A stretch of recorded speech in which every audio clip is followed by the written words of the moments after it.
Welcome to the Tuesday, October 20th, 2020 regular meeting of the Walnut Creek City Council.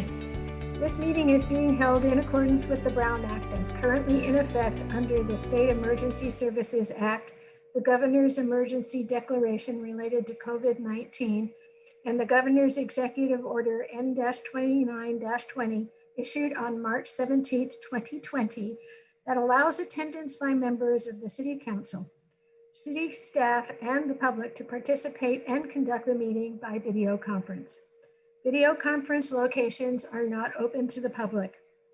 As some attendees may be participating in their first Walnut Creek City Council meeting or their first teleconference meeting, I wanted to welcome everybody and talk briefly about the public comment process. For each agenda item, there will be an opportunity for public comment on the item. Thus, if you desire to speak to the item on the agenda this evening, please hold your comments until the council considers that particular item. Additionally, we have a section on the agenda entitled Public Communications, which is for public comments for items not on the agenda. Any comments during public communications should relate to an item Any comments during public communication should not relate to an item that is on the agenda that evening. When I open the public comment period, use the raise hand feature or press *9 if you're connected by audio only, which will alert the staff that you have a public comment you would like to provide. Please wait your turn, and once brought into the meeting, state your name, city of residence for the record. The council is conducting these meetings via video conference, and given the COVID-19 pandemic and the increased number of speakers that have wanted to make comments on various issues during our meetings, and consistent with city policies related to public comments, each speaker will have 2 minutes to make the comments. The Zoom feature for each speaker will cut off automatically at 2 minutes. The council will accept oral comments. Written comments submitted have been and will be posted to the city's website for public review and are included in the meeting record, but will not be separately read into the record. To provide a live remote public comment, join the Zoom video conference meeting. This meeting's ID and password are 983-8475-1510. Again, 983-8475-1510. The password is 166385. Repeated, 166385. If you choose not to provide comments, but would like to view the meeting, you may do so at one of the following ways. YouTube Live by visiting the City of Walnut Creek's YouTube channel, cable broadcast, Comcast 28 for incorporated Walnut Creek only, Rossmore Channel 26, Wave Channel 29, and AT&T Uverse Channel 99. And another alternative is to live stream it online at the city's website. At this moment, I would ask you to join me in the Pledge of Allegiance. I pledge allegiance to the flag of the United States of America and to the republic for which it stands, one nation under God, indivisible, with liberty and justice for all. Thank you. Will the clerk please call the roll? Councilmember Francois. Here. Councilmember Silva. Here. Councilmember Waddell. Here. Mayor Pro Tem Wilk. Here. And Mayor Haskew. I'm here. Next on the agenda is the consent calendar. Does any member of the council wish to pull an item for discussion? Seeing none. Does any member of the public wish to comment on any item on the consent calendar? Please use the raise hand feature or *9 if you're by audio, if you would like to provide public comment. As a reminder, each speaker will have 2 minutes to make their oral comments. The Zoom feed for each speaker will cut off automatically at 2 minutes. Written comments submitted have and will be posted to the city's website for public review and are included in the meeting record, but will not be separately read. At this time, I will ask the city clerk if there are any members of the public who would like to provide comments. Mayor, I don't see any hands raised for public comment. Thank you. Move approval of the consent calendar. Okay, we're hot tonight, aren't we? I May will second that with the notation that there was an amended version of the license agreement with PG&E that needs to be approved. Okay, we have a fixed up second. May I have a roll call vote, please? Councilmember Waddell? Aye. Councilmember Silva? Aye. Councilmember Francois? Aye. Mayor Pro Tem Wilk? Aye. Mayor Haskew? Aye. Motion carries unanimously. Now we're up to public comment. This portion of the meeting is reserved for comments not on the agenda. Under the Brown Act, the council cannot act on items raised during public communications, but may respond briefly to statements or questions posed, request clarification, or refer the item to staff. Does any member of the public wish to provide public comments at this time? Please use the raised hand feature or press *9 on audio if you would like to provide public comment. You have 2 minutes to make your remarks and it would be cut off automatically at that time. Written comments submitted have been posted to the city's website for public review and are included in the meeting record, but will not be separately read into the record. At this time, I ask the city clerk if there are any members of the public who would like to provide comments. We do have several individuals wanting to comment, so I'll go ahead and start bringing them in. Super. First, we have Steve Reiser. Thank you.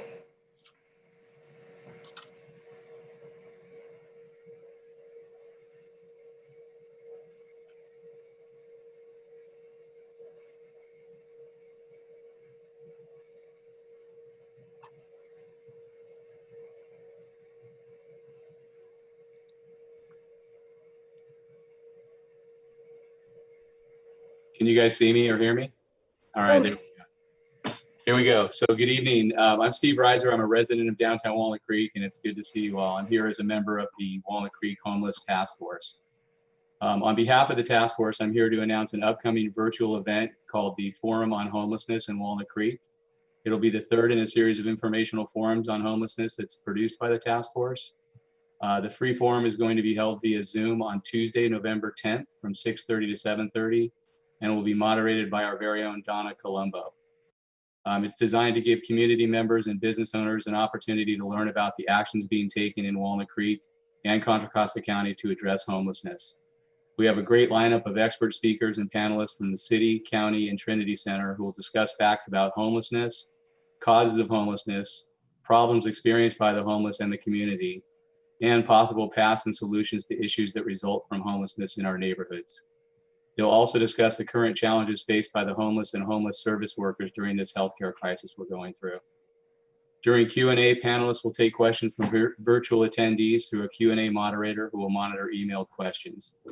So the event's free and you can find out more information and register on our new website, which is a great website. You should all check it out if you haven't already. It's wchomelesstaskforce.org, wchomelesstaskforce.org.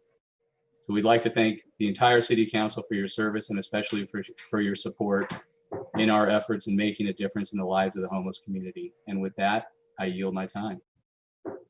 Thank you. Thanks all. You're welcome. Stella K.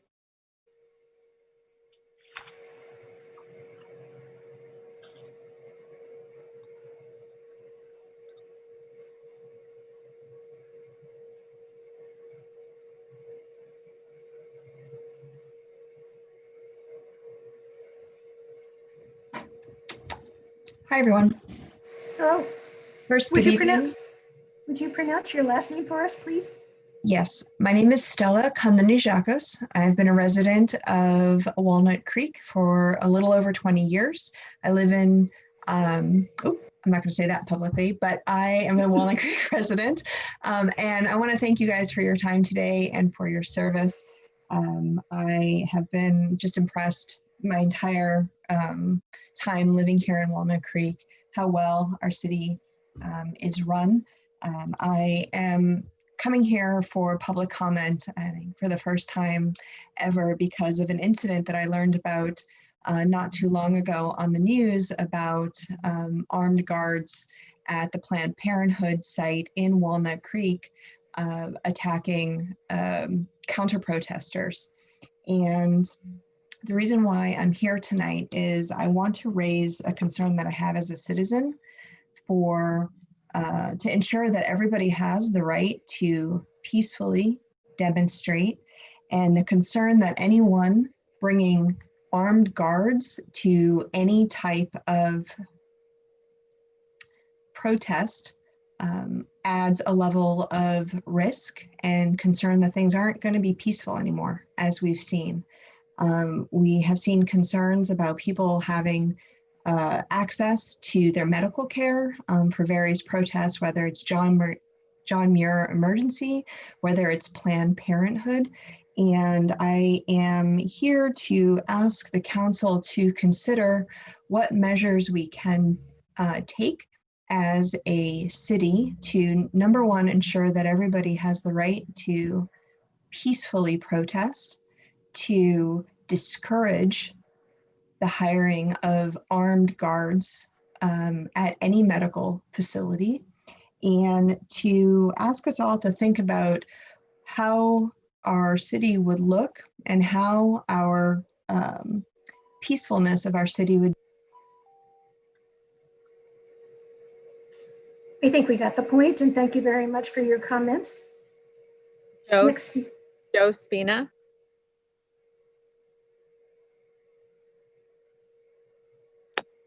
Yes, my name is Joe Spina, and I'm a resident of Walnut Creek. I'm a resident of Walnut Creek for close to 4 years. I'm concerned about the. Did we begin? yeah, you did. Can you speak a little louder, Joe? Yes. Thank you. I'm concerned about the maintenance of Walnut Creek sidewalks and streets. For example, the sidewalks and gutters along the 1500 block section of South Main Street are filled with trash constantly, and many of the gutters of Creekside Drive.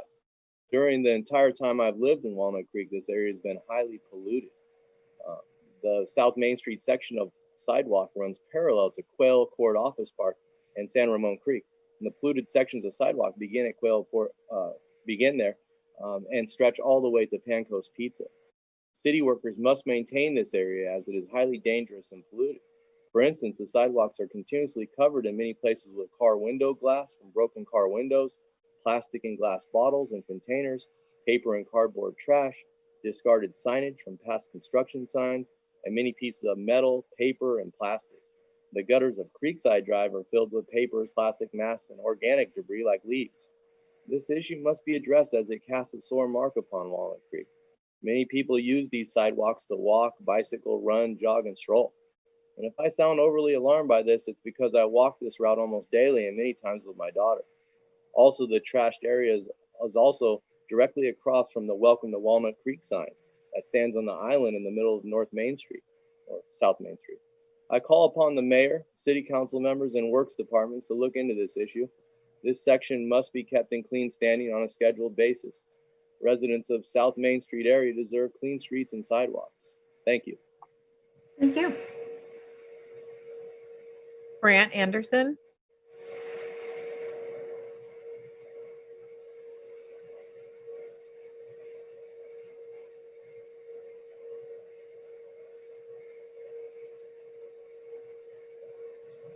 Can you hear me? Yes. Okay, thank you. My name is Brant Anderson. I'm currently a resident of Walnut Creek and a member of your planning commission. Previously, I served over a decade on the Lafayette City Council and the City Council's Public Safety Committee. I've been involved with public safety issues for 35 years in 3 different cities, trying to find ways to make policing more effective. A week ago, public safety in Walnut Creek suffered a serious setback. NBC reported, a demonstration outside the Walnut Creek Planned Parenthood took a violent turn when armed security guards hired by anti-abortion activists pepper sprayed counter-protesters Tuesday. The actions were caught on camera. Protesters have been demonstrating out this facility for years, but things reached a whole new and dangerous level Tuesday morning. Anti-abortion protesters brought with them 4 armed guards who appeared to block the sidewalk. "You can't tell us not to walk on the sidewalk. You know that's against the law," said counter-protesters. The guards first pepper sprayed a photographer who came to document the demonstrations. Then the guard used it again on 3 abortion rights activists who insisted they had a right to use the sidewalk. But the guards not only pepper sprayed the counter-protesters, one reached for his gun. I'm sure you've seen the video. Make no mistake about what is happening here. The FBI provides the following guidance. Domestic terrorism is the unlawful use or threatened use or force or violence by a group or individual to intimidate or coerce a government or the civilian population in furtherance of political or social objectives. That is clearly what is happening here. Terror cannot be permitted to stand, and the people who assaulted citizens of Walnut Creek should be held accountable and without delay. Every day that goes by without consequences emboldens such behavior, and if Walnut Creek does not make clear that violence will not be tolerated here, you know it will escalate until someone is seriously hurt. I would like to know what Walnut Creek is doing today to demonstrate that assault is not tolerated in the city and that action is taken promptly to assure it does not happen again. Thank you, Brent. Next, we have Moxie Marsh.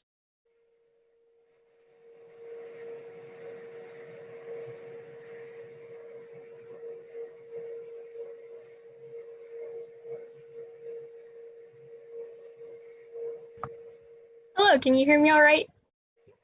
Nice to see you, Moxie. Nice to see you too. Thank you. So my name is Moxie. I'm a resident of Walnut Creek. And on June 2nd of 2019, I sat in my bedroom studying for my math final. My afternoon was not interrupted by gunshots. I went down to my kitchen that night and ate dinner with my mom and my brother. That week, I walked onto the campus of Los Lomas High School, blissfully unaware that an alumni had been murdered just days prior. I walked past my current history teacher's classroom, not knowing that she had gotten the call that one of her previous students had been shot in the street. On February 15th of 2020, I sat in my bedroom. I didn't know that it should have been Miles Hall's 24th birthday. On June 2nd of 2020, I sat in my bedroom and I posted a black square on Instagram, never having heard Miles Hall's name, without knowing that police violence had already torn its way into the streets of my hometown. Since that evening, I have watched a city council be comfortably complicit, crying their white tears over black injustice. On June 30th of 2020, I heard Miles Hall's full story for the first time. Over a year after his death, I heard the story of a young black man who walked on the same elementary school campus as me, who wandered the same high school hallways that I had just months prior. I had never heard the story of a family who, instead of mourning their child's death, has had to retell the events of June 2nd, 2019 to a group that has ignored them for 506 days. On July 1st of 2020, I attended a rally and saw Miles' family speak. I met his neighbors and extended family, people who lived a few blocks away from me for my whole life, whose story I had never heard and whose story I will never have to experience myself. But it's a story we must all hear, because how does having killer cops on our streets make us safer? How can we, as morally correct citizens, allow a family to sit at a dinner table with an empty seat for so long? Thank you. Thank you. Patty Mitchell.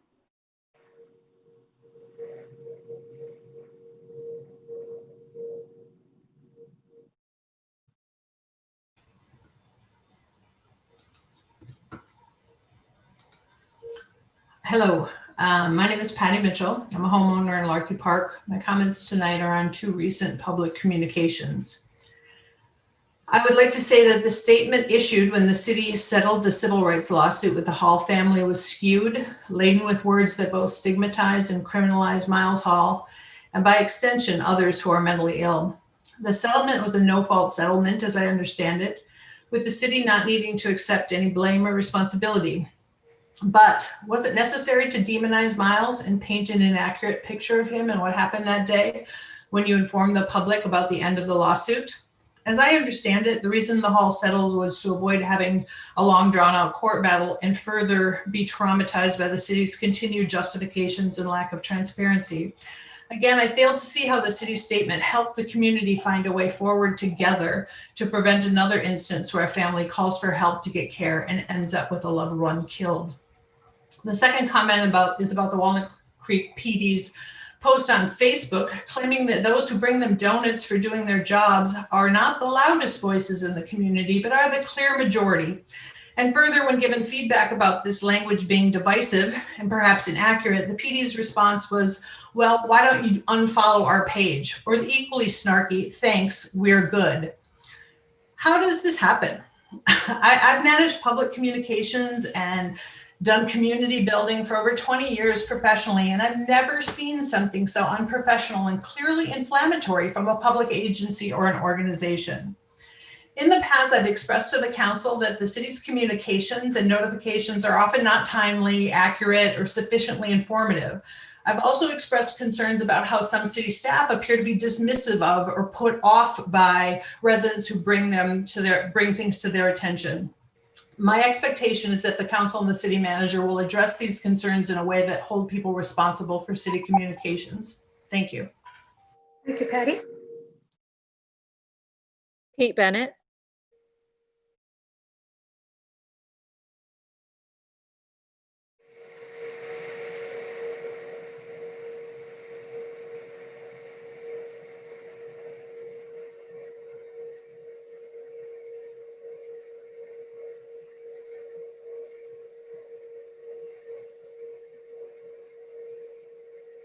Looks like it was disconnected. We'll go to Catherine Wally.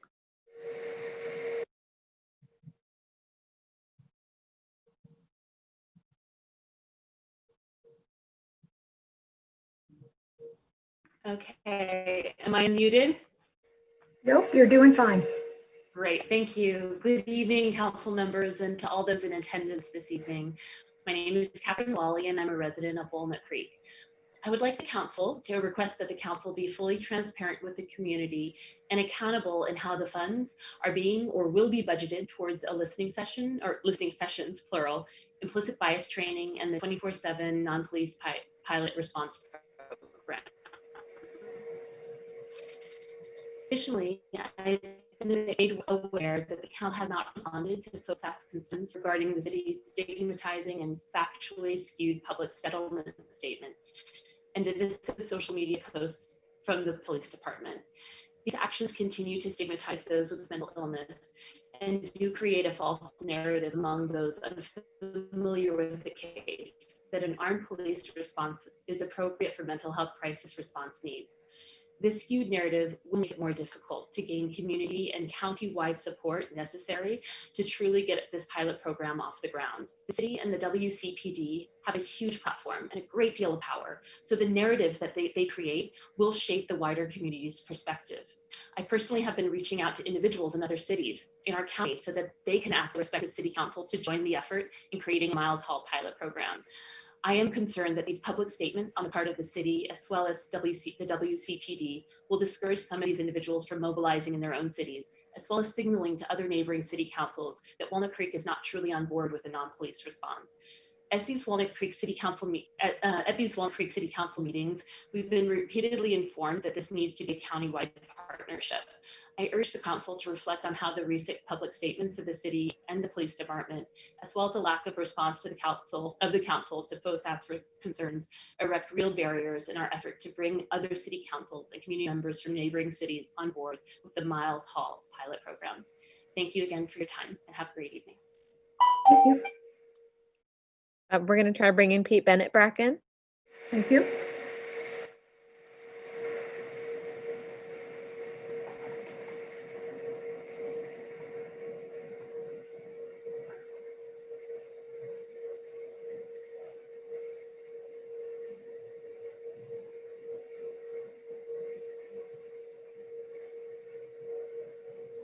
Can you hear me? Yes, we can, Pete. Yeah, the settings here. Sorry, I have a broken phone because I can't pay my bills because want to drive this home so you understand. In December of 2019, I was about to file an amicus brief on the PG&E explosion and the bankruptcy. Instead, I found a man in the library, put me in a carotid hold, nearly killed me. And most of you don't give a shit. Sorry, Luella, it's true. A guy almost killed me in the library. Your officer just 6 months earlier called me mentally ill and I belonged in an institution. The same officer won a multi-million-dollar award with the town of Danville for civil rights violation in pro per. That's really hard to do. And then my attorney was killed over the summer. And I've been blogging about this, vehemently sharing with you. Oh, Mr. Bennett. Oh, Mr. Bennett, what are you talking about? Lord Cobbold. He's my great uncle. He reported directly to the Queen. And go look up the word slavery, modern slavery statement on your own website at Experian. The hell with you. You ran away from me. So I've lost everything. Oh, Mr. Bennett. Listen, we got evicted by a hearing commissioner. Official, you know who he is. It just cost you $4 million. Yeah, I know that guy. Go to Oracle versus PeopleSoft.com. Oracle v. PeopleSoft. I was part of the biggest hostile takeover in the world, but I was kicked out of Oracle world. I tried to get work thanks to all the crap your officers have done. Not all of them. A lot of them are good. Here we go again. Thanks for the bell. Michael Sampson.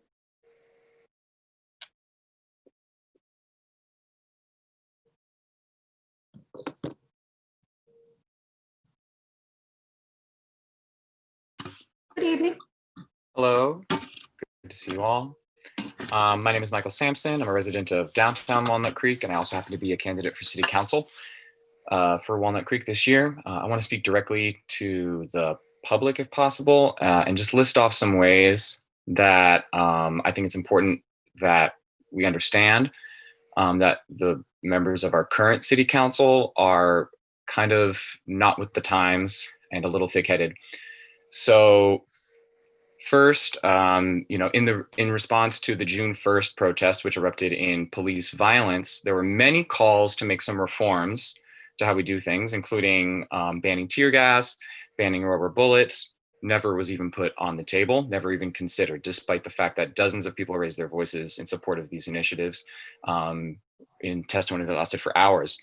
You refused to use your power or leverage your power as a city council to fire bad apple cops like Curtis Borman, who, for anybody who doesn't know, has falsified over 30 police reports, which would have gotten any of us fired from any other job.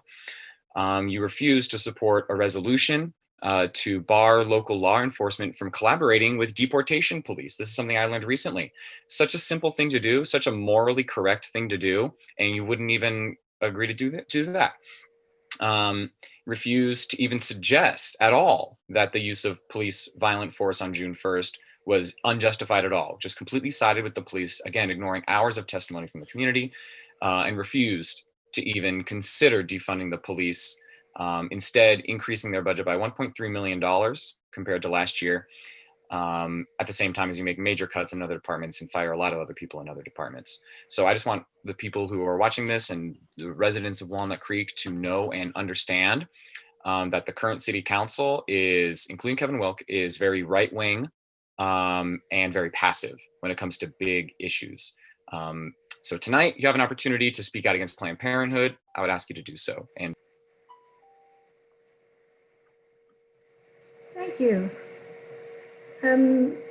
City Manager, there was some questions raised about what happened at Planned Parenthood. May we have an explanation, please?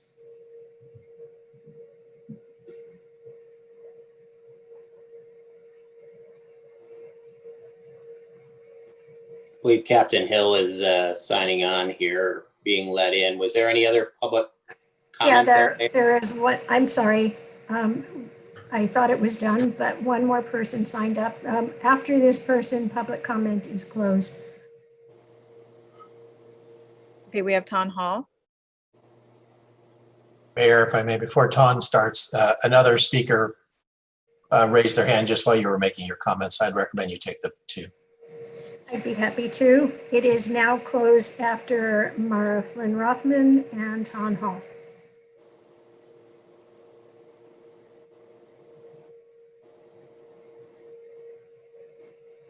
Good evening, Tom. Hello, hi City Council. I was just kind of not very happy with the comment from the social media on the police. I thought it was extremely divided. It's dividing like our community. It feels very us against them. And while we've been coming here for 16 months, you know, the goals of us coming here is to make sure that things are done differently here in Walnut Creek and ensure safety for other family members. So somehow I think people are forgetting that that something like this could have happened to your family on June 2nd when my son was taken by the hands of police when he was in a mental health crisis. So when I see responses from whoever is doing your social media, I mean, I hope there's discipline. I hope they're getting written up for that, because that is unacceptable. We have been coming here for 16 months. We've been asking you for changes within Walnut Creek. We've been coming here, pouring our hearts out, trying to get change for not just our family, but for other people. And when we see that this kind of stuff is happening around the nation, our country is so divided, it shouldn't be happening here in Walnut Creek. We should feel safe here. And I don't feel safe here. And I haven't felt, but I really didn't feel safe when the people who are coming to protect our family members are talking like that to people who are part of the community. So I just wanted to say that, you know, Miles deserved to live. He deserved to be here. And so do the community members that are part of Walnut Creek. So thank you. Thank you, Tom. Mara Flynn Rothman.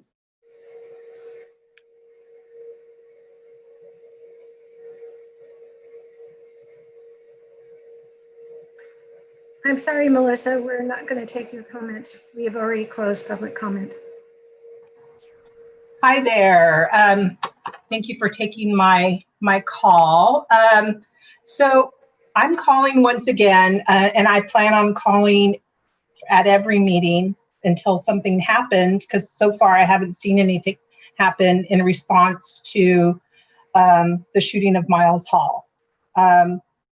Requests have been made of the City Council, and I haven't seen anything happen. I have not seen anything meaningful happen from our City Council in response to what has been requested of our City Council and in our police department even.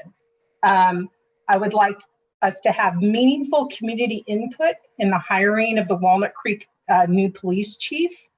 I would like to have requests I'd like to request continued movement towards the creation of a 24/7 non-police mental health response to the Miles Hall pilot program. And then I also request the city take accountability for the ineptitude in the response to Miles' mental health crisis, rather than continuing to stigmatize the mentally ill and further criminalize Miles, as shown in the recent settlement announcement. So, you know, we need a response. So far, there's no action, and we need a response. And I'm going to continue to speak every time there's a meeting, and until we get something done in our city. Thank you. Thank you. All right, City Manager, after we address the first thing, I would like you to respond to the amount of work we're putting into to work on some of the requests of the Hall family and FOSAP. Thank you. So first, let's deal with Planned Parenthood. Hi, good evening, Madam Mayor, fellow council members. For the record, I'm Jay Hill. I'm proud to serve as your interim police chief, and I'm happy to address some of the issues that I've heard tonight related to the incident at Planned Parenthood that occurred last week. Before I do that, though, I do want to address what Ton Hall just said, as well as what I've heard from some other community members regarding the Facebook post that went out earlier this week. I do want to say that I completely understand the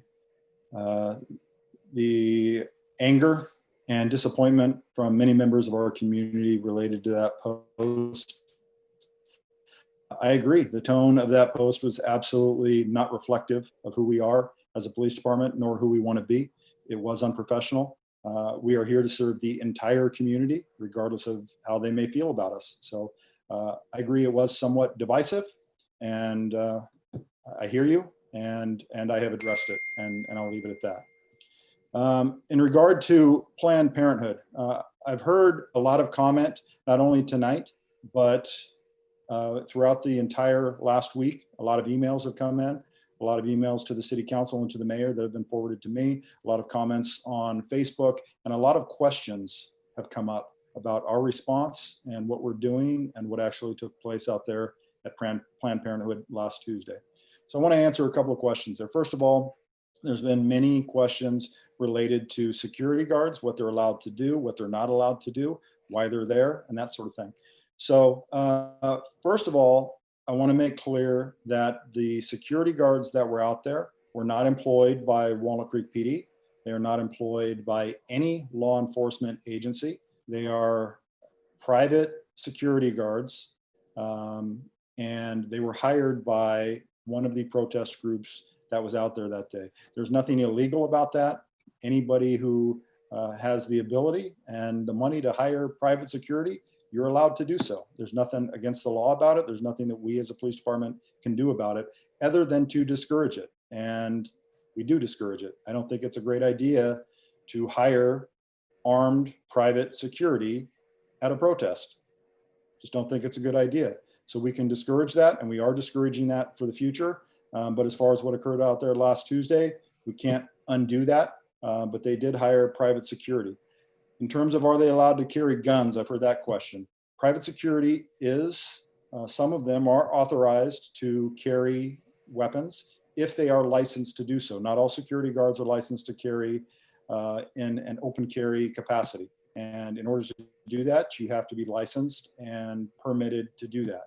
The officers out there, the security officers that were out there that day, to the best of our ability right now, we believe they were licensed.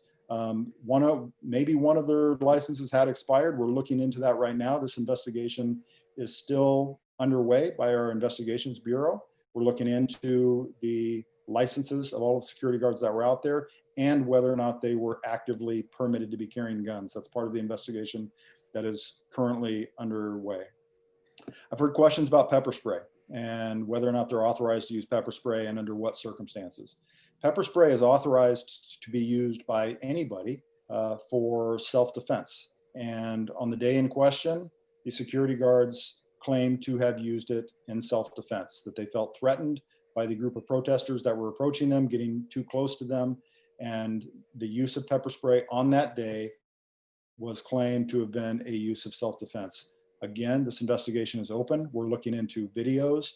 The officers that were out there that day interviewed everybody that was involved. The security guards, the people that were pepper sprayed, at least those that would cooperate with us. Not all of them did cooperate with us, but those that did, we talked to. And we are also in the process of gathering all of the video evidence that occurred that day. And our plan with that is to gather all that evidence and submit it to the district attorney and let them decide whether or not there's enough for criminal charges. So that's what's taking place with that in terms of pepper spray and the investigation. I've heard some questions about arrests and why didn't the police department make arrests on that day. So when we were faced with that situation on that day, there was conflicting statements of what occurred by the opposing parties, which is typical. The guards claimed their safety was being threatened by the people who were pepper sprayed, and the people that were pepper sprayed claimed that they were not being threatening. So the allegation of assault that the officers were investigating that day, the assault being the use of pepper spray, it amounts to a misdemeanor not committed in our presence. And when that's the case, we are limited in what we can do in terms of making arrests. Our typical course of action when we have a misdemeanor not committed in our presence is to gather all the facts, collect the evidence, and submit it to the district attorney and let them decide whether or not a criminal act took place and whether or not they're going to file charges. And that is what's taking place in regard to this incident. In terms of what we can do to prevent this from happening again and what steps we have taken since last Tuesday. The protesters on both sides of the fence are typically out there on Tuesdays and Thursdays. This event took last Tuesday. There was an event, I said Tuesdays and Thursdays, I'm sorry, I meant Tuesdays and Fridays. On the Friday following this event, we had officers out there to make sure that there was no flare-ups, that there was no escalation of events, and there were none. It was a lightly attended event from a protest standpoint on both sides, and there were no incidents on Friday, but we did have officers out there to ensure that nothing flared up and things did not escalate. We did the same thing today. Today is the 1 week since it happened. We went out there today. We had 2 officers standing by watching to make sure that nothing escalated. And I'm happy to report that there were no incidents today. In the near future, our plan is to continue to send officers out there and monitor the situation in hopes that tensions decrease and things do not escalate. But in the meantime, to ensure that that is the case, we will be out there for the foreseeable future on the days that the protesters are typically there to make sure that both sides of the group can protest and demonstrate their First Amendment rights peacefully, and that people using the facility have the ability to do that safely. We have assigned a lieutenant exclusively to handle this, to make sure that he is in contact with the people from Planned Parenthood, as well as the different protest groups. So he has done that. He's spoken to Planned Parenthood officials. He's spoken to the 40 Days for Life group. And he's also talked to the security guard company. We're also happy to report that the security guard company has not been hired for any future events. It sounds at this point that they are listening to our advice that having armed security guards out there is not a great idea. And at this point, it doesn't sound like there's any more armed security guards planned to attend any of these events. But in the event that that does occur, that we do have armed security guards out there again, we will send officers out there if they're not already on scene and make sure that they inspect everybody's licenses to ensure that they are in fact certified as security guards, and if they're carrying firearms, that they are licensed to carry such firearms. Finally, as a message to the community in regards to what's going on out there, we will always support and protect everyone's right to peacefully protest in our city. We ask that groups do not hire armed security, but rather notify us, notify the police department of planned protests so that we can better protect those that wish to peacefully exercise their constitutional rights. And I'm happy to address any questions the council may have. Thank you, Jay. Councilmember Silva. Thank you very much, Interim Chief Hill. My recollection is there have been protests in front of the Planned Parenthood offices for years. Am I incorrect? No, you're not incorrect. The 40 Days for Life group is typically out there at about this time of year, and it is for 40 days. It's what the name implies. They do usually come out here. They're very cooperative with us. They have been in the past. They notify us ahead of time when they're coming. They give us their contact information of who's in charge in the event that there are any incidents. So they have been coming here for many, many years, and we really haven't had much issue until this year. Is there have there frequently been two sides out protesting at the same time? Occasionally, but it's fairly rare. It's fairly uncommon. This year is different. I think the political climate of the entire country right now has changed the dynamics of these sort of events.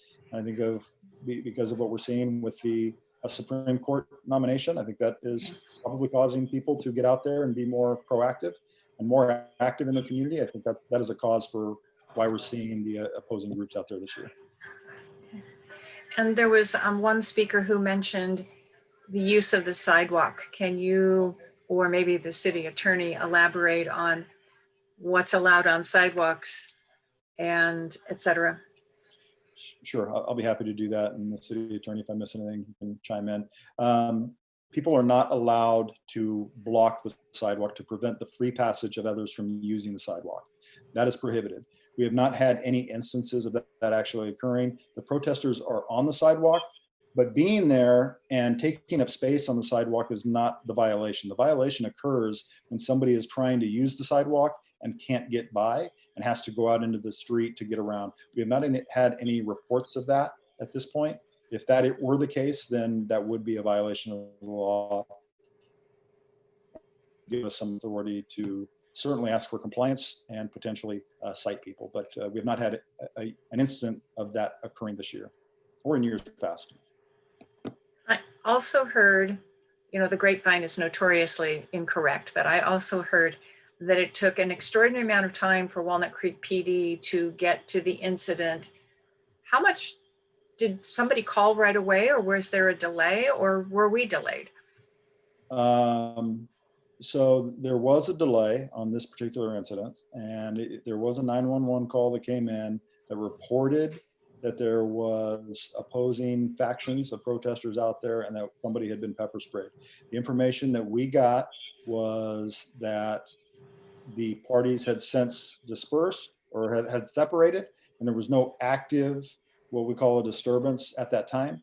The officers that work that part of town, as you're aware, that our city is divided into sectors, and calls for service are typically dispatched to those who work in that sector. The officers who were assigned to that sector of town were busy on another call. And because the information that we received was that the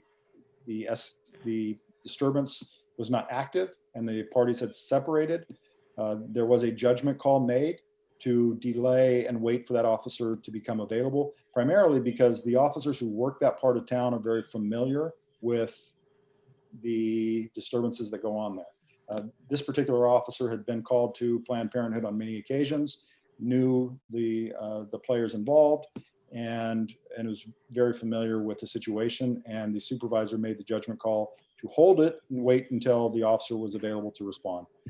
In hindsight, that was probably not the best call. And going forward, we certainly won't be holding calls again, but that was a judgment call that was made on that day. But to clarify or confirm, the 911 caller indicated that the disturbance was over. The parties had separated, and yeah, the disturbance had ended. Thank you. Thank you, Mayor. Thank you. Does anybody else have additional questions of the interim police chief? Mayor Pro Tem. Thank you, and thank you. I'm just going to call you Chief Hill for now. Is the lieutenant that's in charge of that's in touch with Planned Parenthood? Is that Lieutenant Lofter? Yes, it is. Okay, thanks. I also wanted to ask, was there, I'd heard, again, probably the same grapevine that Councilmember Silva was on. I heard that the reason given by the protesters of Planned Parenthood for having armed guards is that somebody was assaulted by a counter protester in the past. Was that, do we have any indication that that's true? I'm not aware of an assault taking place, certainly not a documented assault. And I don't know if by assault you could mean verbal, or they could mean a verbal assault. I think they I'm said not sure. physical, actually. They said physical assault? Yeah. I'm not aware of a physical assault between protesters taking place prior to that. That doesn't mean it didn't occur, but I'm not aware of that.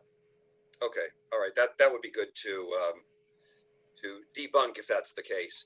And then lastly is it sounds like the pepper spray incident and the spraying there, is that a judgment call that's going to be made by Walnut Creek Police Department, or is that a judgment call that'll be made by the DA's office? In terms of filing charges? Correct. Yeah, well, that is I know the DA's office determines filing charges, but is the judgment in terms of if it were an act of self-defense, is that judgment made by the Walnut Creek Police? No, we are fact gatherers. We go out there, we collect the evidence, we take statements, we collect video, and we present all of that to the district attorney. And so we're not making any judgment calls here on whether or not the use of force was justified. That is for the district attorney to decide after listening to all the statements and watching all of the video evidence. Okay, and so again, I just want to reiterate, and I know you stated this before, but I just want to be as clear as possible. The reason that you didn't make any arrests on the spot is because for misdemeanors that you don't personally witness, you are not able to make arrests. And is that the case with any misdemeanors in the city? So any misdemeanor that's not committed in our presence, the only authority that we have to make an arrest is with a citizen's arrest, with a few exceptions. There's domestic violence exceptions and there's some DUI exceptions. So there are a few exceptions to the misdemeanor not committed in our presence rule. An assault is not one of them. So our only authority to make an arrest that day would have been through a citizen's arrest, which to my knowledge was not requested by any citizens. Again, I hope I'm not incorrect there. To my knowledge, a citizen did not ask for a citizen's arrest. Okay, thank you. Mayor, those are the questions I have, but I will have a couple of comments afterwards during our brief statements. Can I reiterate, that's the California Penal Code? That's that you're correct. referring to. It's not local ordinance. You're adhering to the California Penal Code. Okay. The misdemeanor arrest rule, yes. Okay. May I switch gears and go to the city manager, please? I had just a few questions, Madam Oh, Mayor. sorry. I'm sorry, Matt. Would you Sure. continue? Thank you, Interim Chief Hill, for the update. One question that wasn't asked, was access to the clinic ever impacted as far as you can tell? As far as I can tell, physical access, no, but it is my understanding that people who were desirous of using the clinic saw what was taking place and people continued driving by, and maybe some potential patients chose not to attend that day. But as far as I'm aware, no physical access was being blocked. Thank you. And then this is more of a big picture item. It sounds like PD has taken very proactive steps in terms of Planned Parenthood and being there Tuesdays and Thursdays. And I really appreciate that, as I imagine a lot of members of the community do, that you're there and making sure that everyone has a right to peacefully protest while not assaulting or injuring anyone else. Is there any other proactive measures we as the city or council can take to ensure something like this wouldn't happen in the future? Not necessarily as to Planned Parenthood, but to any kind of scheduled protest. I don't know if I can answer that adequately. If there's something that you can do as council members to prevent this from occurring in the future. We do everything we can as a police department to ensure the ability of protesters on any side of the fence to do so peacefully and to do so safely. And that's what we're here for. We work closely and collaboratively with anybody who offers us that ability to do so in advance to ensure their safety. And when the need arises, we will be there if we're called for. I don't know if I have an answer to your question about, is there anything you can do? I'm really not sure that there is. Okay, thank you. Okay, did I ignore anybody else that wanted to have an? No. Okay, now may I have the city manager respond? Yeah, Dan Buckshire, city manager. Happy to provide another update, Mayor. As you and the council are aware, on September 15th, we provided a comprehensive update on all the actions that the county has taken and continues to take relative to the officer-involved shooting that occurred on June 2nd, 2019. I'll run through at a high level a few that have occurred. First off is that while your council had to eliminate $12 million from the current year budget that took effect in July, you added $600,000 towards these efforts, which obviously was not an easy allocation to make, but I think it speaks to the priority level of which you've placed these efforts. So a few of the activities are underway. One of the most important, I believe, from the perspective of the council, as well as what we've been hearing from FOSAF and other members of the community, is to have a non-law enforcement response for mental health emergencies. We had been working on this with the county and other cities and making some progress late 2019, early 2020, and then COVID hit, and then unfortunately it was put on hold for about 4 or 5 months while we worked through that. However, back in July, Mayor, actually in June and then again in July, you sent a request to the County Board of Supervisors to help support a countywide effort. The mayors, all 19 mayors, the Mayor's Conference in July supported that effort. And there was another update that was given, I believe it was at the September Mayor's Conference.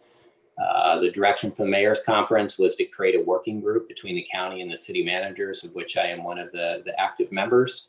And I'm very happy to report that tremendous progress is being made on that front.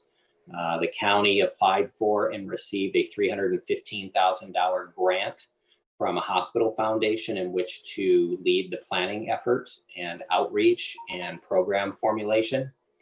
We're meeting on a weekly basis, the 6 city managers, as well as up to 10 members of the county team. We have the county health director, we have the behavioral health director, we have the deputy health director, we have the homeless services lead.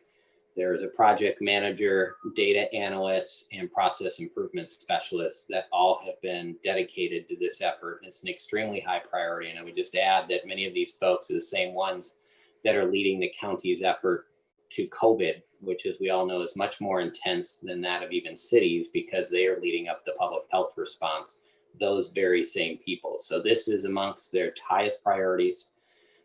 We are in the midst of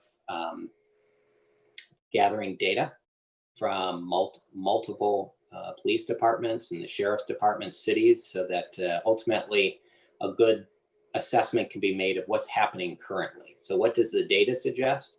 Their process improvement folks are also going to do ride-alongs and observe firsthand what's occurring. And before too long, stakeholder outreach will be underway. And as I understand it, some members of the Friends of Scott, Lexus, and Town Hall have already been contacted, including Gigi Crowder of NAMI. And I believe the halls themselves have been contacted by the county in order to invite their participation into this process. What the goal is to finish the stakeholder outreach by the end of November, and then December begin the program design for what this may look like on a countywide level, recognizing there could possibly be some regional variation, but it's premature to state what that would look like until the full scope of what's occurring now is underway. So I am extremely pleased, candidly, at the way the county has stepped in to help. And candidly, that is a direct result of your city council making that request and urging all the other cities to get on board. And we are obviously an active leader in this group. Secondly, is that we are looking at increasing the crisis intervention team and training for our PD officers. While maybe in an ideal world, PD may not have to respond to anything or any types of calls. But as we all know, that's not the world we live in. And so there are some instances in which folks are in a crisis that is violent. And those that are not violent, the goal is to have a non-PD response, but those that are violent or potentially violent may warrant a PD or law enforcement response. And the goal is, Chief Hill has been working with the chiefs from Martinez, Pleasant Hill, and Concord to have a regional approach that at any one point in time, we have at least one team between the 4 cities that are on duty that have enhanced crisis intervention training even beyond what they already receive so that they can help diffuse a situation, possibly in concert with clinicians or therapists, or possibly as a sole PD response. In addition, and this was the result of conversations with FOSAF, that we add more non-lethal responses and options to the PD force. We have added what are called BOLA wraps, which are effectively like think of a rope netting that would be shot out and in theory envelop somebody and detain them from moving. We have a few of those that folks are being trained on. I don't know that we've yet deployed one, which is a good thing that we've not had to do so. And then there are also every vehicle now, the PD purchased 33 additional beanbag shotguns, which are non-lethal. And I believe our officers in the field have all been trained on those. Additionally, your council may recall that a about a month or so ago, maybe a little bit more. I lost track of COVID time. You did make an expenditure to enhance our body-worn cameras with upgraded technology, which also will replace and upgrade the tasers that are used by PD so that they will be more accurate. And also there are additional safety features in that if a taser or a handgun is removed from the holster, the body-worn camera will automatically engage. It will also automatically engage if sirens are turned on in a PD car, and it will also based on geographic information about other officers that turn on their body-worn camera. It will automatically alert other officers and or turn on their cameras that are in geographic proximity. So considerable upgrades in terms of non-lethal options, as well as hopefully what will result in increased transparency. And just as a reminder, your council committed to body-worn cameras initially over 5 years ago, and we've had them in place for a number of years now. And they've proven to be very helpful in terms of identifying what's occurring out in the field.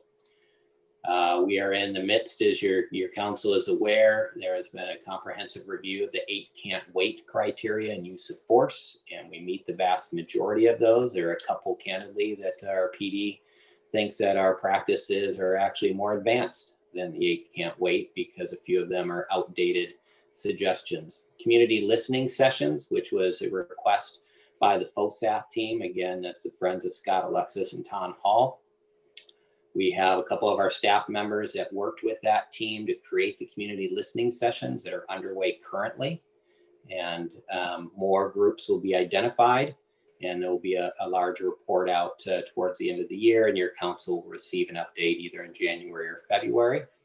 And then one of the other major initiatives is that there was the Chiefs Advisory Board that was created by former Chief Chaplain. We had over 70 applicants, and which a member of FOSAF, our community relations manager, and our police chief interviewed 70 individuals, and ultimately 16 were selected. And they have been closely involved in actively participating in the listening sessions, as well as many of these other initiatives. Their advice and input has been sought up front. I'll be done here in just a moment. We have a couple others here, but we also expanded and allocated as part of the $600,000 that your council allocated. Up to $400,000 is to help pay for the listening sessions, support the diversity and inclusion task force, which I'll come back to in just a moment, and to also increase the amount of training for all city staff related to implicit bias, diversity and inclusion, and the ability to help identify human trafficking. In addition, our PD will receive more mental health response training than what they do currently. The goal is to begin training, providing some of this training to the PD in December, roll it out to all employees, and have all of this training complete by June of 2021 is the current target. With respect to the Diversity and Inclusion Task Force, we were actually moving full speed ahead on this and put the brakes on it at the request of FOSAF. They felt it was moving too quickly, and they wanted the listening sessions to occur prior to the Diversity and Inclusion Task Force being formed and operating, even though they are two very independent efforts. We did agree to that, so we will pull it off the shelf here as soon as we get through the listening sessions and pick that up and move forward. And I should note that FOSAF members were involved in the selection of the consultant that is being used for the listening sessions, as well as for the Diversity and Inclusion Task Force. It's Jason Seals and Associates, and they were selected to operate both. And then lastly, the request from FOSAF and the Hall family has been to have an independent investigation of the officer-involved shooting.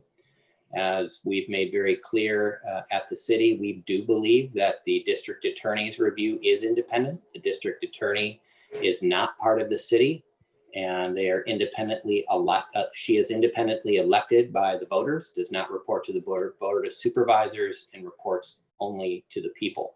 That said, there are some that believe that she is biased and would be unable to issue a clean report, if you will. So we have agreed that after that report is done, in addition to us releasing all of our internal findings and reports, we would jointly ask with the district attorney that the Attorney General's office consider reviewing and request them to review and do their own look into the findings from the district attorney and of the case itself, which obviously would be done at the sole discretion of the attorney general. And hopefully that covers what you were looking for, Mayor. Thank you very much. Well, Councilmember Silva. Wait, whoa. Councilmember Silva goes first. Thank you very much for the update. And I appreciate the update in particular on what's been happening both with the listening sessions and the work with the county and the other cities on the non-law enforcement response to mental health crises. And just for clarification, it's not that one doesn't exist. This would be an augmentation to make it 24/7 of what the county already offers in terms of its mobile crisis response. Am I correct in that? Yeah, potentially. So currently there are actually two programs. One is the Mobile Crisis Response Team, which is for adults, which there is one team. And as you noted, it is not 24/7. I believe it is 6 days a week, about 12 hours a day, but not 24/7. And then there's actually, that program's been around a couple years. And there's a longer standing program, which is a bit confusing, admittedly, that the county has. It's called the Mobile Response Team, or MRT, as opposed to MCRT. And that is for children and families. And that's been in place for a while. That is also 24/7. So effectively, what this will likely result in, and again, I don't want to get ahead of the process that's underway in terms of examining options, but we can look at either expanding the program that's in place, expanding and modifying or enhancing, or coming up with an entirely new program. And I don't know which way ultimately will be recommended at this point, as the options are all still being evaluated. And your experience as a county administrator, albeit not for Contra Costa, it was for San Luis Obispo, the funding for this that comes from the state isn't, I'm going to say it as a negative, is not insignificant. County does receive a significant amount of money from the state, in the hundreds of millions of dollars for mental health services. But as you can imagine, given that we're in an economic downturn and the county has a very large deficit, I believe well over $100 million. We know that the state has a $54 billion gap in its budget. Funds are being tightened. So the county's made it clear that additional funding would be needed, that they likely would be unable to foot the full bill. What we intend to do once we have a better sense of what would be put in place, what the cost would be to go to our state legislators, seek a grant or some type of funding from the state for this type of program. I believe this is exactly what the state would be looking for counties to do in partnership with cities, and hopefully we could obtain funds there. If not, we may have to look at alternative funding sources and some type of a partnership between the city and the county, the cities and the county. And I would just note that Walnut Creek, your council, is part of the $600,000, set aside $100,000 as startup funding for this program on Walnut Creek's behalf, which to my knowledge, we are the only city that has done so to this point. Speaking of funds, one of the requests or questions was, when will the council hear how the funds are, the 600,000 is being basically spent, and tracking that? We have a finance committee meeting, and then the current financial update is coming to council, I think, the second meeting in November. Can that just be included as that, as an aside part? Yeah, we can provide an update on what's been spent to date. Effectively, the only money that's been truly allocated or spent is the money for the consultant for the listening session and diversity inclusion staff task force. About $60,000 has been allocated for that. Great, thank you. Thank you, Mayor. You're welcome. Mayor Pro Tem. Thank you. Yeah, Dan, I don't know if you just do all that off the top of your head or not, but that was pretty impressive running down that entire list. And I would imagine there's probably only a few people in all of Walnut Creek that could probably do that. So I'm wondering, is there a place, just an easy link access somewhere on the city website that could show all the things that we have been doing along with a timeline, just for people that are interested? Because we hear this pretty much every meeting, that the city council hasn't done anything or words to that effect. And it would be really helpful, I think, for many people that aren't able to watch every city council meeting, to just see in an easy one-page sheet exactly what's been happening and what is still to occur? Yes, that is a great point, and it is either up already, and admittedly, I don't know exactly where it is on our website at the moment. And if it's not up there and easily accessible, it will be before long. That's something we've been talking with our folks who manage the website to make sure that we can easily provide folks that information if they're interested in looking at it. Great. Yeah. Okay. Are we ready to move on? It looks like it. So item number 4 is council member and staff announcements, reports on activities or requests. City attorney, got anything to tell us? Madam Mayor, we did not have a closed session today, and consequently, there are no reportable actions. Thank you. City manager, do you still have anything left to tell us? You would think not, but I do actually have a couple of things briefly. Did want to note that in my role as emergency services manager, and more importantly as our communications manager, Betsy Burkhardt has been closely tracking, obviously, of then the public safety power shutoff announcements from PG&E. We did have about 400 residents in Walnut Creek that were impacted, that lost their power last week, those that live in a certain area closer to Lime Ridge. There is the possibility of red flag warnings again later this week, and we may have, it appears right now, a fairly small number of folks, possibly 50 or less, that could have their power shut off. And again, this is at the determination of PG&E working with the state to determine what areas could be at risk based upon weather forecasts. So we are tracking that closely. And I would just note that your council did authorize on the consent agenda earlier an agreement with PG&E so that the Tice Valley Community Center, a gymnasium, effectively, that facility can be used as a community resource center by PG&E, and we'll have a generator backup. So folks who are without power can go there to either get out of the heat, charge their equipment, use restrooms, have water, and the like. And PG&E does staff those. We are providing the facility. So hopefully the heat here dissipates and it actually turns to fall, and we can put this part of our challenge behind us. But we're at the mercy of Mother Nature, obviously. And then the last thing I just wanted to note again that we have 2 weeks from tonight before Election Day or election evening, and that there are 3 locations for folks to drop off their ballots. We do have a ballot drop box at Walnut Creek at City Hall that is on the Broadway side near the parking lot at the back there. There is also a drop box at the Ignacio Valley Library, which is 2661 Oak Grove Road. And then lastly, there is a drop box at Grace Presbyterian Church at 2100 Tice Valley Road. So we do have facilities spread throughout most sides of the city that folks can drop those off. And the county is checking those and emptying those regularly. And that concludes my update for this evening there. Thank you. Can I ask the city manager a question about the voting locations? Okay, you sort of did already, but continue. I believe we also have in Walnut Creek in about 10 days an early voting site at Heather Farm Community Center. Yes, we will. We're working through the details with the county now, and information will be going out when that is set up and available for folks. That's correct. But it is not available until Friday, October 30th.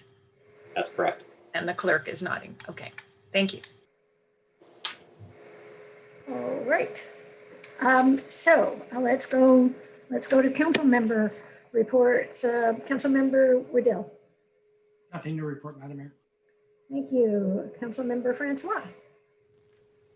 I thought I would have more time to get ready. I participated in the Community Service Day, which got rebranded as a community food drive on October 10th with my son, Andrew, through his boys team charity group. We were at the Rossmore Safeway, and I just want to applaud the Community Service Day organizers for pivoting and making such a worthwhile event at this time. And I have to say, in the 2 or 3 hours that we volunteered, the number of people that volunteered were so excited to give money and food was really heartwarming. and overwhelming, and people were very generous. And so that was a really cool thing to participate in. And then on October 12th, I attended the DRAA board meeting, virtually, of course. I provided an update from the council on the activities that we've been up to. They provided an update on what they've been doing, including their virtual concert series. There was Country Strong with Mark McKay and Music Connects the World with Sarah McKenzie, both great concerts that I watched live, and any of you can watch for free through the DRAA website. I know that Walnut Creek TV is rebroadcasting those as well. There is one more concert coming up in the series. It'll be on November 20th. The original date was going to be November 13th. It got bumped to November 20th. And it will showcase the choral and a cappella talents of our local high schools. So that's going to be a lot of fun. Northgate High School is participating, as is the Contra Costa School for Performing Arts, November 20th.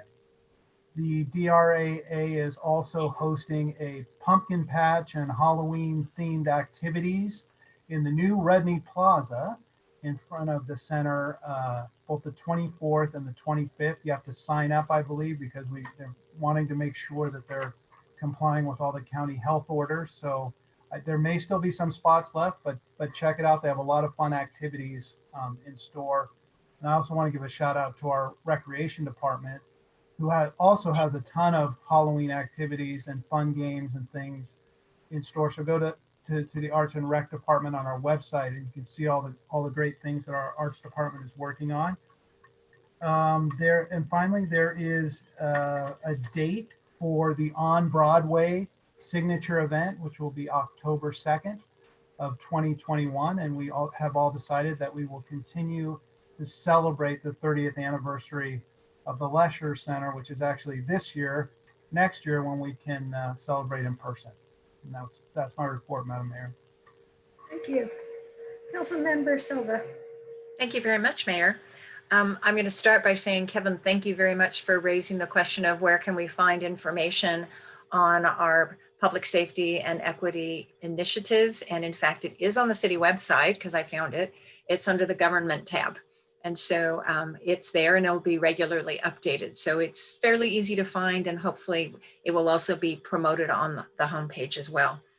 So I will start with talking about the Community Service Day and the food drive. Yes, it was on Saturday, October 10th.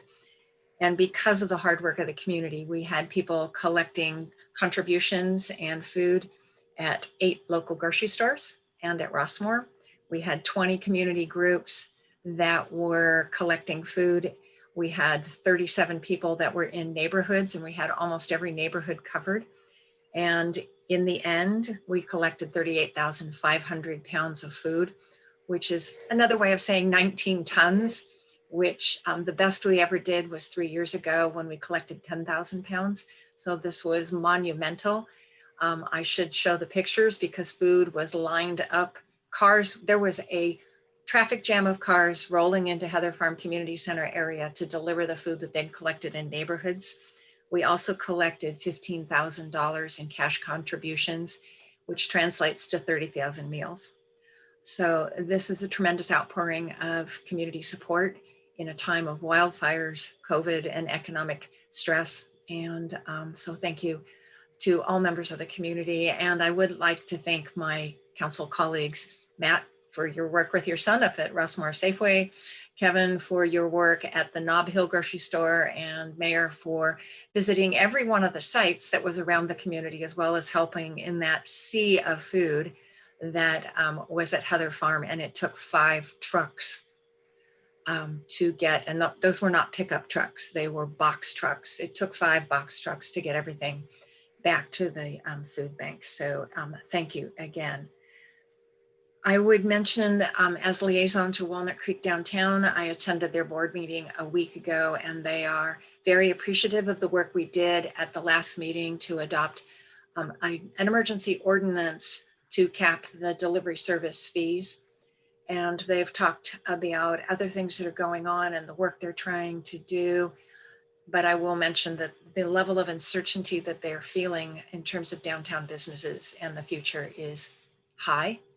And so they appreciate anything that we are doing through the rebound program, et cetera, to try to help businesses survive this time.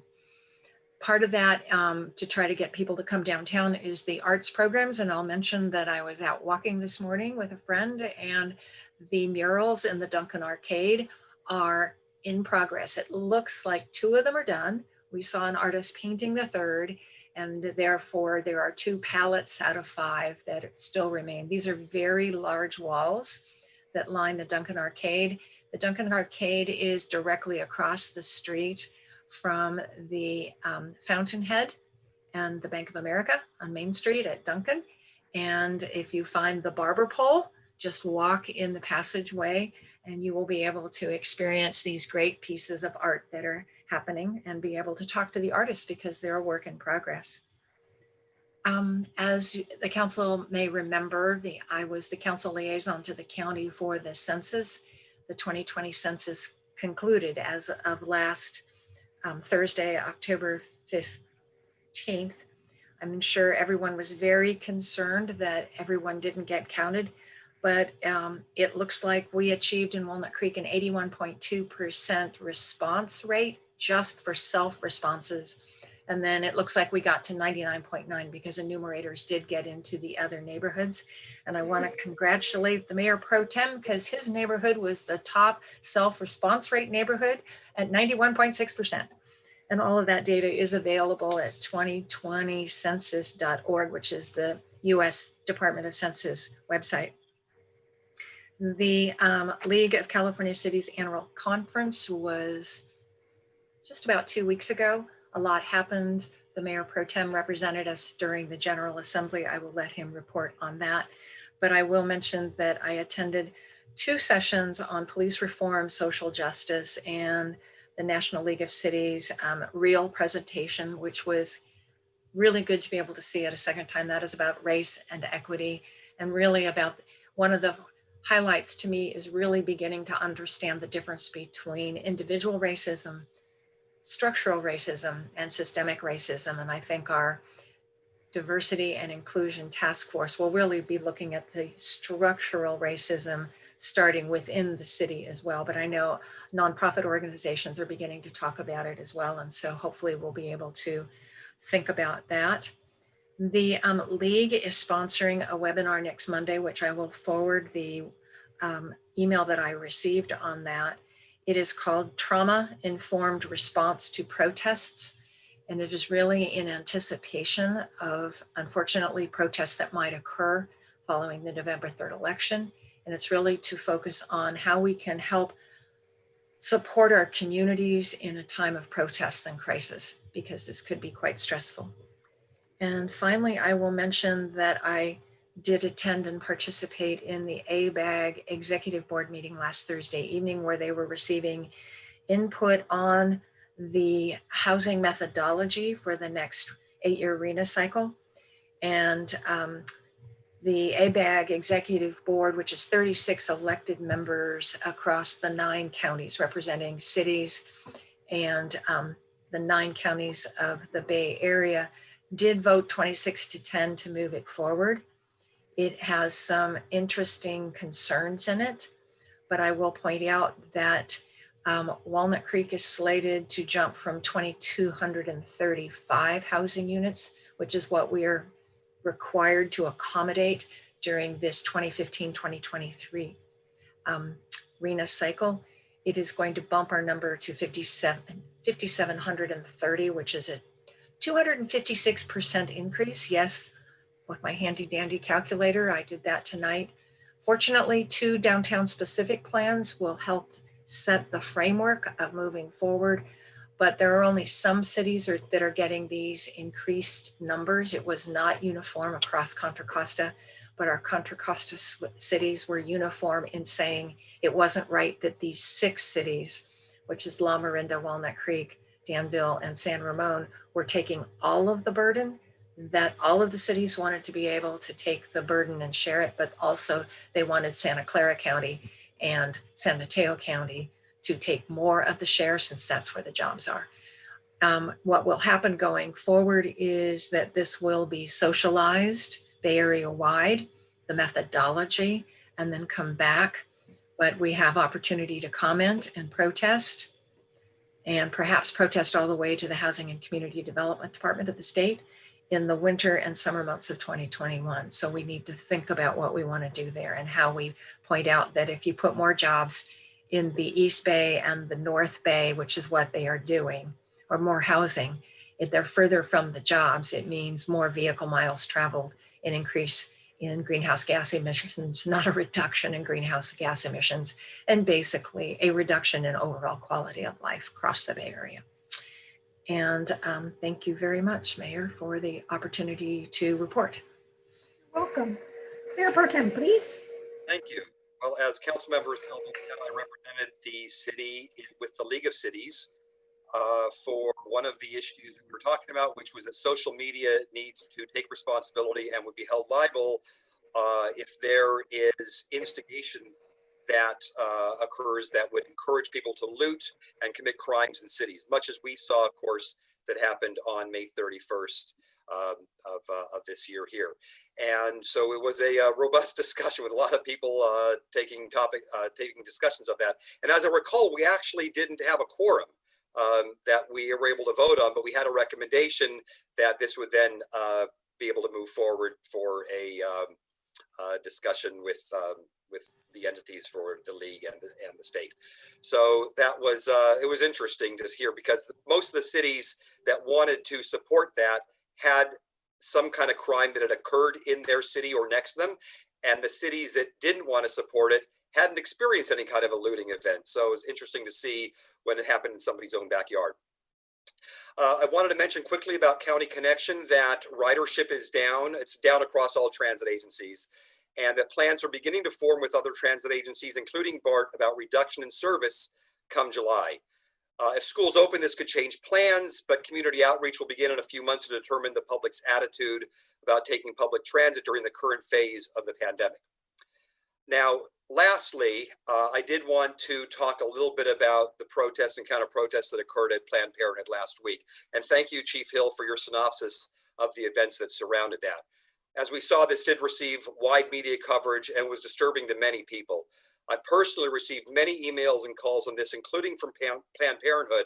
And first off, I want to emphasize that the director of Planned Parenthood had nothing but complimentary things to say about the Walnut Creek Police Department, and especially Lieutenant Lofter, who's been a valued resource for them for several years. She was effusive in her praise, and it was understood the delay in Walnut Creek Police Department's response was because the urgency of the event at hand had subsided. And Planned Parenthood told me this as well. So it's not just the Chief Hill's and Walnut Creek Police Department's view of this. They feel confident that if there had been an immediate emergency crisis, the police would have been quickly there. And I'm glad to hear that our police department will now be responding quickly to any calls of assistance from Planned Parenthood. And from what we've seen and what Chief Hill said, two things happened which exacerbated the situation at Planned Parenthood, beyond the usual protest that's in front of their office. First, several armed guards were brought in by the protesters, which is as close to a private police force as I've seen in our city. And the second thing that occurred is that counter-protesters appeared and came within close contact of the first group of protesters. Videos I've seen, and I believe there are others that have not made available to the public yet, show that these counter-protesters were confronting the original protesters from a close proximity, though not physically touching them, and asking to walk on the sidewalk, or saying they were going to walk on the sidewalk. At some point, one of the private guards pepper sprayed several of the protesters, counter-protesters, as we heard, and therein lies the confrontation. And that's serious and cannot be made light of. Thankfully, it didn't escalate beyond that, but based on the weapons the guards had, it looks like those guards were there to intimidate and prepared for an escalation. And in speaking with the local director of Planned Parenthood, as well as the CEO for Planned Parenthood in Northern California, the Walnut Creek location is one of their top 3 problematic locations for incidents in Northern California. We talk about Walnut Creek being a safe city, but we need to protect not just residents that are going about their business living here, but also visitors to any of the businesses that are in Walnut Creek, as well as protesters. We support people exercising their First Amendment rights, but we want to make it safe as possible for everyone without people being harmed or threatened. So following the incident that the police department released a statement which also included the city also supports the rights of people to seek safe access to healthcare facilities. So that includes Planned Parenthood, John Muir Kaiser, or any healthcare facility. And as we've heard, Police Chief Hill spoke with the Planned Parenthood protesters and asked them not to bring private security guards in the future. And let me firmly state that I am opposed to private guards being brought in by protesting groups, which more often than not lead to provocations and heightened altercations. If indeed these guards were hired out of Texas, that's of great concern as well, since Texas has very different weapons laws than we have. And to keep Walnut Creek safe, I'd like to propose we begin to look into drafting a buffer zone ordinance, similar to what the two other problematic locations for Planned Parenthood have for their Napa and San Francisco locations. Essentially, it prohibits interference with reproductive health care facilities by prohibiting harassment or following any person within 25 feet of the entrance of a reproductive health care facility. It could also have a buffer zone to keep different protesting groups apart and not block public access ways like sidewalks. This would prevent altercations like this from occurring in the future. I'm also particularly concerned about women who have to go through a gauntlet of attempted intimidation to seek medical advice and care. As we heard from Chief Hill, we don't know, but perhaps some cars slowed down and then they didn't end up going in there to meet with healthcare clinical physicians or nurses or any doctors. Again, I want to stress that Planned Parenthood told me several times they have nothing but the highest regard for the Walnut Creek Police Department and Lieutenant Lofter in providing them with excellent collaborative assistance. While it's not up to me to put a discussion for this ordinance on the agenda, I would like to ask that we do so as soon as city staff is able to, as this is a public safety issue. And those are my comments.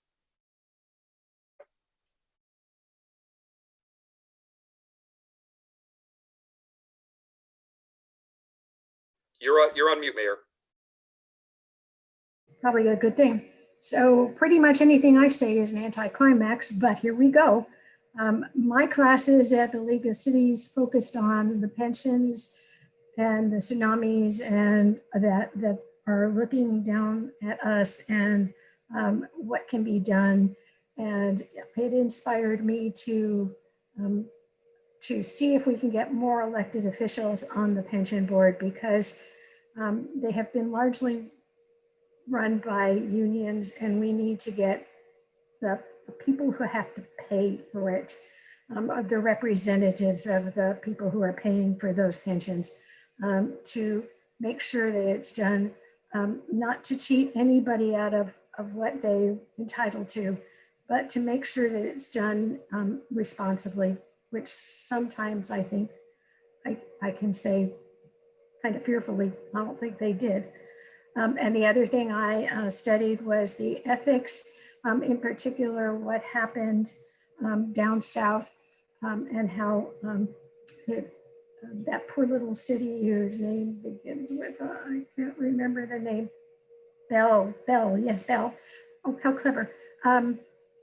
Bell, how it all just kind of fell apart. And I am proud to say that as they were making suggestions about what cities can do to prevent future Bell, we as a community, as a city, have instituted those things and more to make sure that we don't fall into the trap. One fun thing I got to do was introduce both of the Lesher Theater movies in the top floor of the parking. It was fun to see all the families getting together in their little padded out pods. And I'm hoping that we can do that more as the weather permits. Let's see, I attended the Innovate 680 meeting. I'm on a special committee that is watching and will be helping set policy on the 680 improvements. And we meet quarterly, and we're still in our training phase, but they had some pretty impressive animations about suggestions for improving the traffic, particularly in the bottleneck that is the connection between 24 and 680 in Walnut Creek.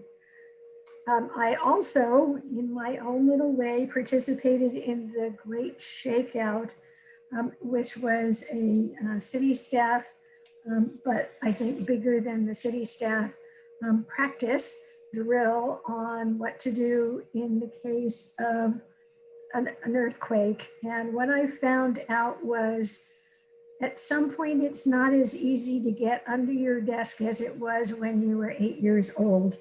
But I managed to get almost all me under my desk except for my feet. But it's drop. The rules are drop, cover your head and neck with one arm to protect yourselves, and hold on to wherever you are, because whatever you're thinking you're safe under might be moving too. So you want to keep your safety net over you. I went to the Transpac meeting and I think there was lots of technical stuff. I got to hear one more version of their vehicle miles traveled.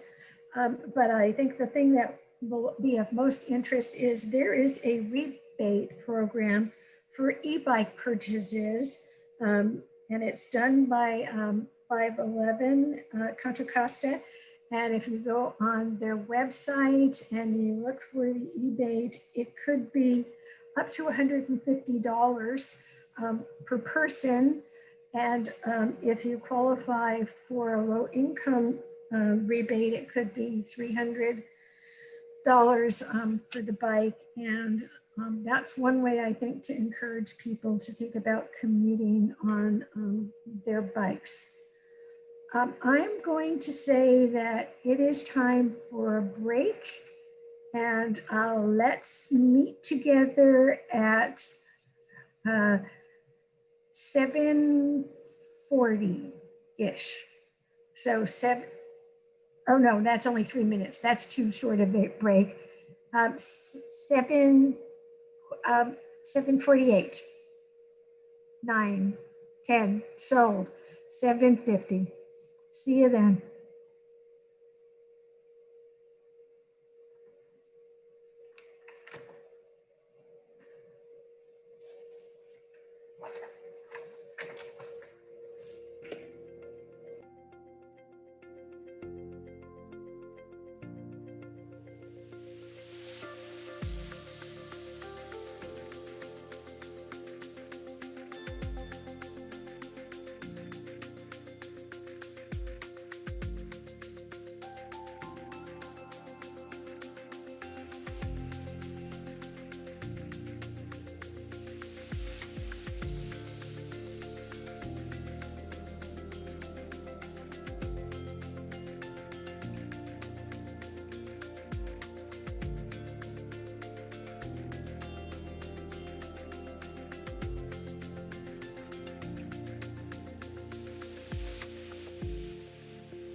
Welcome back. Next on the agenda is the consideration items. The first consideration item is the resolution adopting Rethinking Mobility and Transportation Strategic Plan. At this time, I invite the staff to make the presentation. Hi. How's it going, Mayor and members of the City Council? Great to see you all again. Carrie McNichol will be sharing her screen. She's the consultant that will be presenting with me tonight. It's been a while, but we are excited to be here tonight. My name is Ozzy Arce, Associate Transportation Planner with the city. And like I noted, presenting with me tonight is Carrie McNichol from Fair & Peers, the consultants for this project. We are excited to be presenting the draft Transportation Strategic Plan, an effort we've been working on for about 2 years now. Before I get started, I'd just like to note that this is a strategic planning effort that'll provide us with a roadmap for the next 5 years. However, as we've seen this past year, things can change, particularly in the transportation sector. And as such, we'll need to adapt to the times and changing circumstances as they come.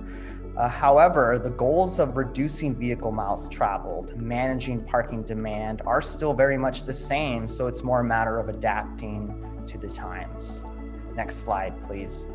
Tonight, I'll provide an overview of the project goals and work we've done to date. Carrie will go over the 13 strategies really quickly found in the plan, and I'll highlight the strategies that we're currently working on or will work on immediately after the plan is adopted. We'll close with the recommended action, which is to approve the attached resolution, adopting Rethinking Mobility, a Transportation Strategic Plan. Next slide. So again, I'll start with the project overview. Next slide, please. As a quick reminder, the city's general plan affirms our commitment to transportation demand management strategies. Transportation demand management, or TDM for short, was discussed at the last city council meeting in the context of SB 743. And this term, TDM, refers to strategies or actions that decrease dependency on single occupant automobiles, increase transit use, biking, and walking. Next slide, please. It's essentially a mind shift from an automobile dependency to one that includes active modes as well. It's behavioral science. Next slide, please. So the plan's objectives, and I won't read these out loud, but it's essentially similar language from our general plan of reducing those vehicle miles traveled, managing our parking demand, and increasing active modes. Next slide. So just really briefly, as a reminder for all of us, the project was launched in the fall of 2018. City staff introduced the public to the project with some street level engagement. You may have seen us out at farmers markets or Walnut Creek Downtown's First Wednesdays, or by distributing information over several channels, as well as several meetings with commissioners in the city council. Phase 2, which began in winter of 2019, included the development of the Transportation Needs, Opportunities, and Challenges report, which assessed the city's transportation network programs and policies with respect to the primary objectives identified for the plan. The report includes information on where people are driving, public transit options, biking and walking, and how mobility is changing. Phase 3 of the project occurred in the spring and summer of 2019, and this was a key phase of the project because it included identifying and evaluating the potential strategies. During this phase, staff and the consultant team hosted 2 joint workshops with the Transportation and Planning Commissions to help establish the guiding principles, frameworks, and targets, as well as begin to prioritize the strategies from the report. Again, this was a key deliverable for this phase. On September 3rd, 2019, a little over a year ago, staff and the consultant team concluded phase 3 of the project by presenting the strategies report along with the themes from the Joint Commission prioritization workshop to the City Council. In an effort to prioritize the top strategies, the City Council was asked to provide feedback on each of the 4 main project areas: commute trips, non-commute trips, school trips, and downtown parking. The City Council discussed the benefits and trade-offs of identifying of the identified strategies and provided input and direction moving forward on those that should be included in the draft plan. The council noted that it would like to see strategies balanced with cost and convenience. We'll also consider parking pricing strategies that promote positive customer experiences, yet also reflect market conditions. The council noted that the strategies should focus on addressing behavioral change and the perception of public transportation. Even more important now, right? Next slide, please. Following phase 3, staff and the consultant team reviewed the feedback and input gathered from the city council on its priorities and incorporated its preferences in the draft plan, which was presented to the public in January of 2020, so earlier this year.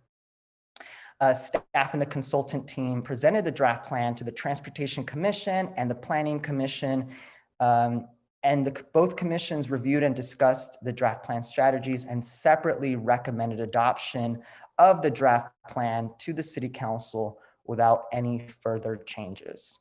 And we are making great strides, and we were gonna come before you all on the March 17th, 2020 meeting.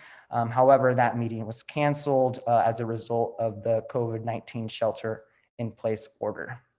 Next slide, please. Now, when the draft plan was presented in early 2020, the city was looking at a much more certain future. Months later, as the impacts of COVID-19 continued to reveal themselves, the way in which we live, work, and play have dramatically shifted. Economic uncertainty, rapid shifts in how we do business, and insecurity about our own individual and collective futures necessitated the need to evaluate the relevance of the strategies included in this plan in a COVID and post-COVID-19 climate. What we saw this past summer, though, is that cities, including Walnut Creek through the Rebound program, have repurposed roadway space from car parking to outdoor dining, created temporary walkways and bicycle paths to meet the growing need for outdoor recreation, and also found ways to reuse the curb space to accommodate a rapid increase in deliveries for food and packages, all of which echo strategies found in the draft plan. So in light of this, the proposed strategies in Rethinking Mobility have become more relevant as a way to support economic recovery while also encouraging active transportation and a reduction in vehicle miles traveled. Now, the ability of cities to adapt to the constantly changing conditions will be what allows them to thrive moving forward. And Rethinking Mobility gives the city a toolkit to respond to and adapt to these uncertainties in a way that supports the residents, business, and vitality of Walnut Creek. So with that in mind, we'd like to present the draft plan and its 13 strategies. And so Carrie from Fair and Peers will provide us with a quick overview.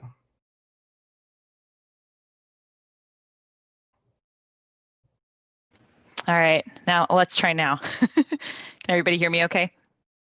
Thank you, Ozzy, and thank you, Mayor and Council members for having us here this evening. As Ozzy mentioned, I'm going to start by just going briefly over what the different components are included in the plan. It really is a summary document of a lot of the previous phases of work and combines them in totality for a complete document. The guiding principles, project background, and existing conditions were all presented along with the plan frameworks and targets. The bulk of the plan is really the 13 key strategies that are each provided with a description of each strategy, information about the category and mode that's affected, high-level information on cost, partners that are important, implementation considerations, and case studies as well. These 13 strategies are supported by 7 additional strategies that will help the city in its efforts to monitor how it's doing and continue to make progress in the future. Lastly, there are also recommendations for monitoring and funding as the plan moves forward into the implementation phases. As Ozzy mentioned before, the strategies are really sorted into 4 key buckets. The first being commute trips, those made for work, non-commute trips, trips to and from schools, and then parking strategies really focused on our downtown core. So you'll see the 13 strategies outlined there, and we'll go through them at a medium-high level by bucket now. So the first chunk here are the commute trips. So these are really the trips to, within, and from Walnut Creek to work. We know from the Needs, Opportunities, and Challenges report that a lot of workers who travel to Walnut Creek for work are coming from destinations east of here. Meanwhile, a lot of Walnut Creek residents are traveling to places like San Francisco for work, or at least that they were. So these strategies are really designed to affect those peak commute hour trips by giving choice and making alternative modes of travel a little bit more attractive and competitive. So the first strategy here is TDM program reporting. This is a request for annual or biannual reporting from the largest employers in the city of Walnut Creek. This is a voluntary strategy. The monitoring will give the city a way to gauge the success of the TDM program offerings and the other strategies that we'll be outlining throughout this presentation tonight. The next two are really about transit, promoting transit, which is going to be a particularly interesting, tricky, and maybe compelling thing moving forward. The first is to look at incentivizing BART use for trips to Walnut Creek, particularly from Central and Eastern Contra Costa County. This could involve things like subsidies, workplace promotions, first and last mile promotions to make getting to and from the stations easier. And then that's paired with really transit infrastructure improvements. So this looks more at our bus transit system, making improvements on those key congested corridors that will make travel by bus more competitive and more attractive in terms of the time it takes to travel on bus, of course, when it's safe to do so. The fourth key strategy in this bucket is the City of Walnut Creek's Commute Alternative Program. The goal here is to really look at what the city does for their employees with the intention of serving as a model employer that other employers in the city can base their programs off of. It's really a practicing what we preach effort. So this would include things like looking at the variety of transportation benefits that are offered, making sure new hires have information about their commute choices, providing guaranteed ride home programs, and things of that nature. The next set of strategies here, oops, went one too far there, are the non-commute trips. So these are trips to the core area and other significant retail areas for recreation, for leisure, for dining, errands, shopping, all of those great things. We know during COVID that bike riding has substantially increased. The wait list for bikes is growing longer in the conversations I've had with bike shop owners. So in support of that, provisioning of bicycle amenities, things like secure bike parking, both short-term and long-term options, as well as public repair stations within the downtown area and at transit stops to make sure that people traveling by bike have end-of-trip facilities just like people traveling by car hope to have. Innovative mobility programs really builds upon things the city has already done. So this is looking at partnerships or pilot programs such as car sharing, pilots with TNC companies like Lyft or Uber, micromobility programs, building upon things like the existing or the pilot senior Lyft program and scooter share pilot that the city has previously done. The last one here is coordination with East Bay Regional Parks. This is about working collaboratively to update policies and look at where the city can collaborate on infrastructure to really let the trails be highlighted and serve as the true kind of backbone facilities for active transportation that they are. So this is building upon the existing kind of asset and amenity that's provided in those trails. School trips, obviously, the last 7 months have really dramatically impacted this one. But these strategies, of course, reflecting a return to whatever the new normal will be as schools start to go back into in-person education, will help make sure that students can safely get to and from school. These are strategies that will target both students and their families, as well as benefiting the teachers and staff at these schools. The first one is about promoting safe routes to school. This is expanding the existing Street Smarts Diablo and Contra Costa County Safe Routes to School programs that exist through things like looking at the infrastructure improvements that are needed around school, conducting real targeted parental engagement and ideas for that to make sure that parents are comfortable and have the resources they need to let their kids bike and walk to school as well. School transit access is similar, but it looks at ways to make transit, of course, for students more accessible, whether through a free pass, different programmatic activities that can be built into curriculum to make buses seem more familiar and make travel by bus seem more comfortable to both students and their parents. And the last category, of course, is parking. This is targeted towards both employee and commute trips to the downtown core, as well as visitors and business patrons that are traveling to the area. The strategies under the parking category really all work together to make sure that the city's goals around parking occupancy are being met, as well as the goal to provide a clear and easily understandable parking experience for people traveling to downtown. The first one, parking and curb signage, is about that clear communication, making sure that people know where, when, and for how long they can park, and for what purposes in a clearly communicated way. Parking requirements for new development will build upon the work that the city has done in efforts like the North Downtown Specific Plan with setting minimums and maximums for multifamily housing developments. So really looking at now that some of those are in place, how are they performing? Are they meeting expectations? And would it be reasonable to expand those options to other areas of the city? The next two, zone and demand-based parking pricing and municipal garage pricing, are really looking at how we price our street parking and our garage parking based on where the parking spaces are located. And again, with meeting that goal of having enough spaces open for them to be easy to find. So making sure that based on how we price and locate our parking, that there are a number of options that meet people where they are with what they're willing to pay, how long they'll be downtown, how far they want to walk or not, both on street and in the garages. So with that, I will turn it back to Ozzy to talk a little bit more about implementation and next steps. Thanks, Carrie. So while the 13 strategies identified in the draft plan are intended to be implemented in whole or in part within the plan's 5-year time horizon, some strategies have already moved ahead as part of the Rebound program or other previously approved programs. Next slide, please. The 4 strategies that you see on the screen are those that staff is currently focused on or will begin to implement soon after the plan is adopted. On the top left is strategy number 5. We always have seen that there's been a strong demand for bike parking as reflected in the consistent public comment and feedback. The city recently installed more bike racks downtown in collaboration with the Public Works Department and the use of recycled smart funds. Yet we know additional amenities and locations throughout the city need to be identified. And to Mayor Haskew's comment about the e-bike rebate program, this may be even more important.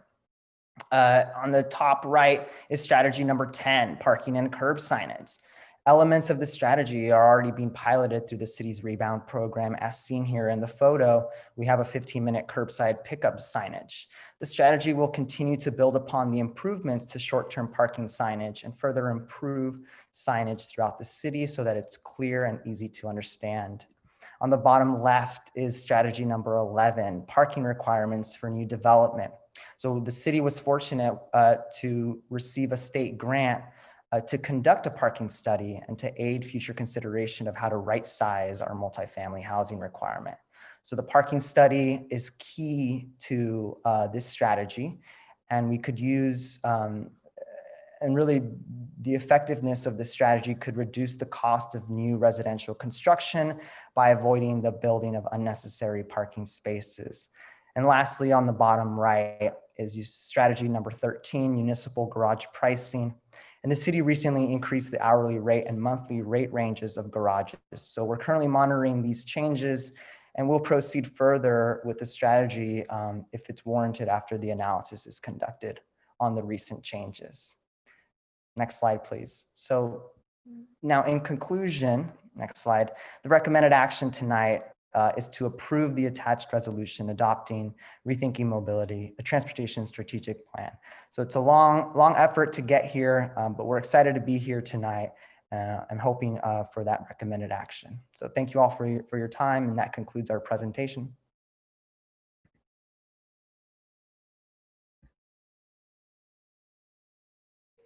And now it's time for questions. And so I'm looking at the council members to see if anybody has any questions. Mayor Pro Tem, we'll start with you this time.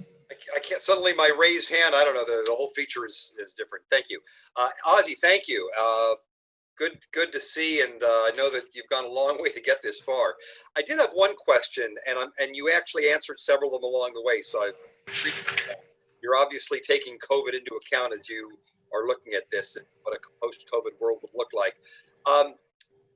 Sitting on the County Connection, we have seen these smaller autonomous buses.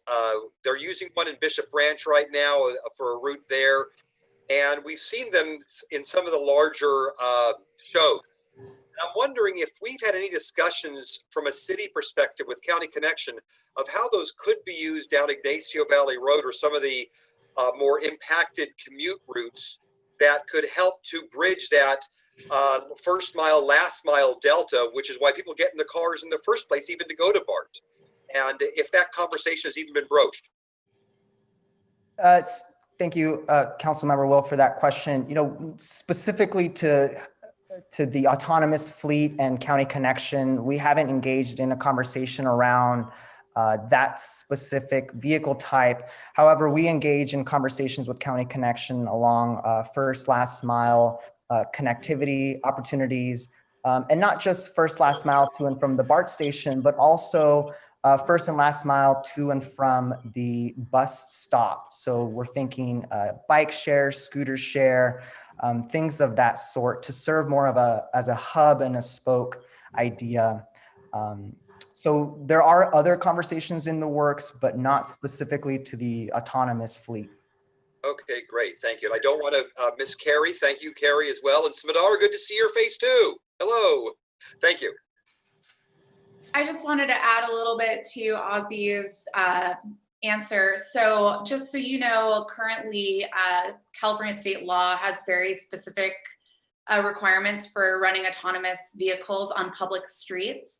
The city of Walnut Creek does not currently allow for that, but we do have a pilot autonomous shuttle that is beginning, it's in its beginning stages in Rossmore, just so you're aware. But otherwise, the autonomous shuttle program is it's an innovation type of project, and it's actually being promoted through CCTA specifically. County Connection hasn't quite gotten engaged on the autonomous fleet perspective yet. Okay, great. Thanks. I'll be definitely interested to hear as time marches on. Thank you. Thank you. Any other council member? Council member Silva. So I'd like a clarification here. We're being asked to approve this resolution tonight, but we have not seen this in a year. So I have some detailed questions, and I might end up with some detailed comments. It doesn't mean we couldn't approve the resolution, but some of them might be notes to self for the next 5 years, so to speak.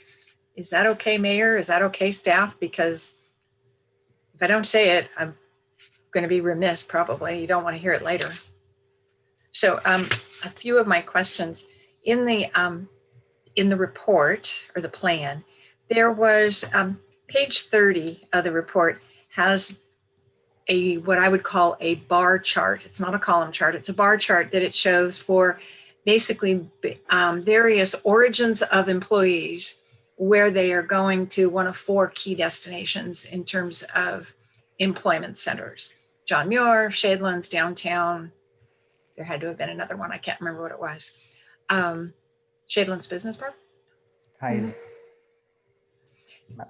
Is there a way to take that? I started to look at that and I remember it from the report a year ago.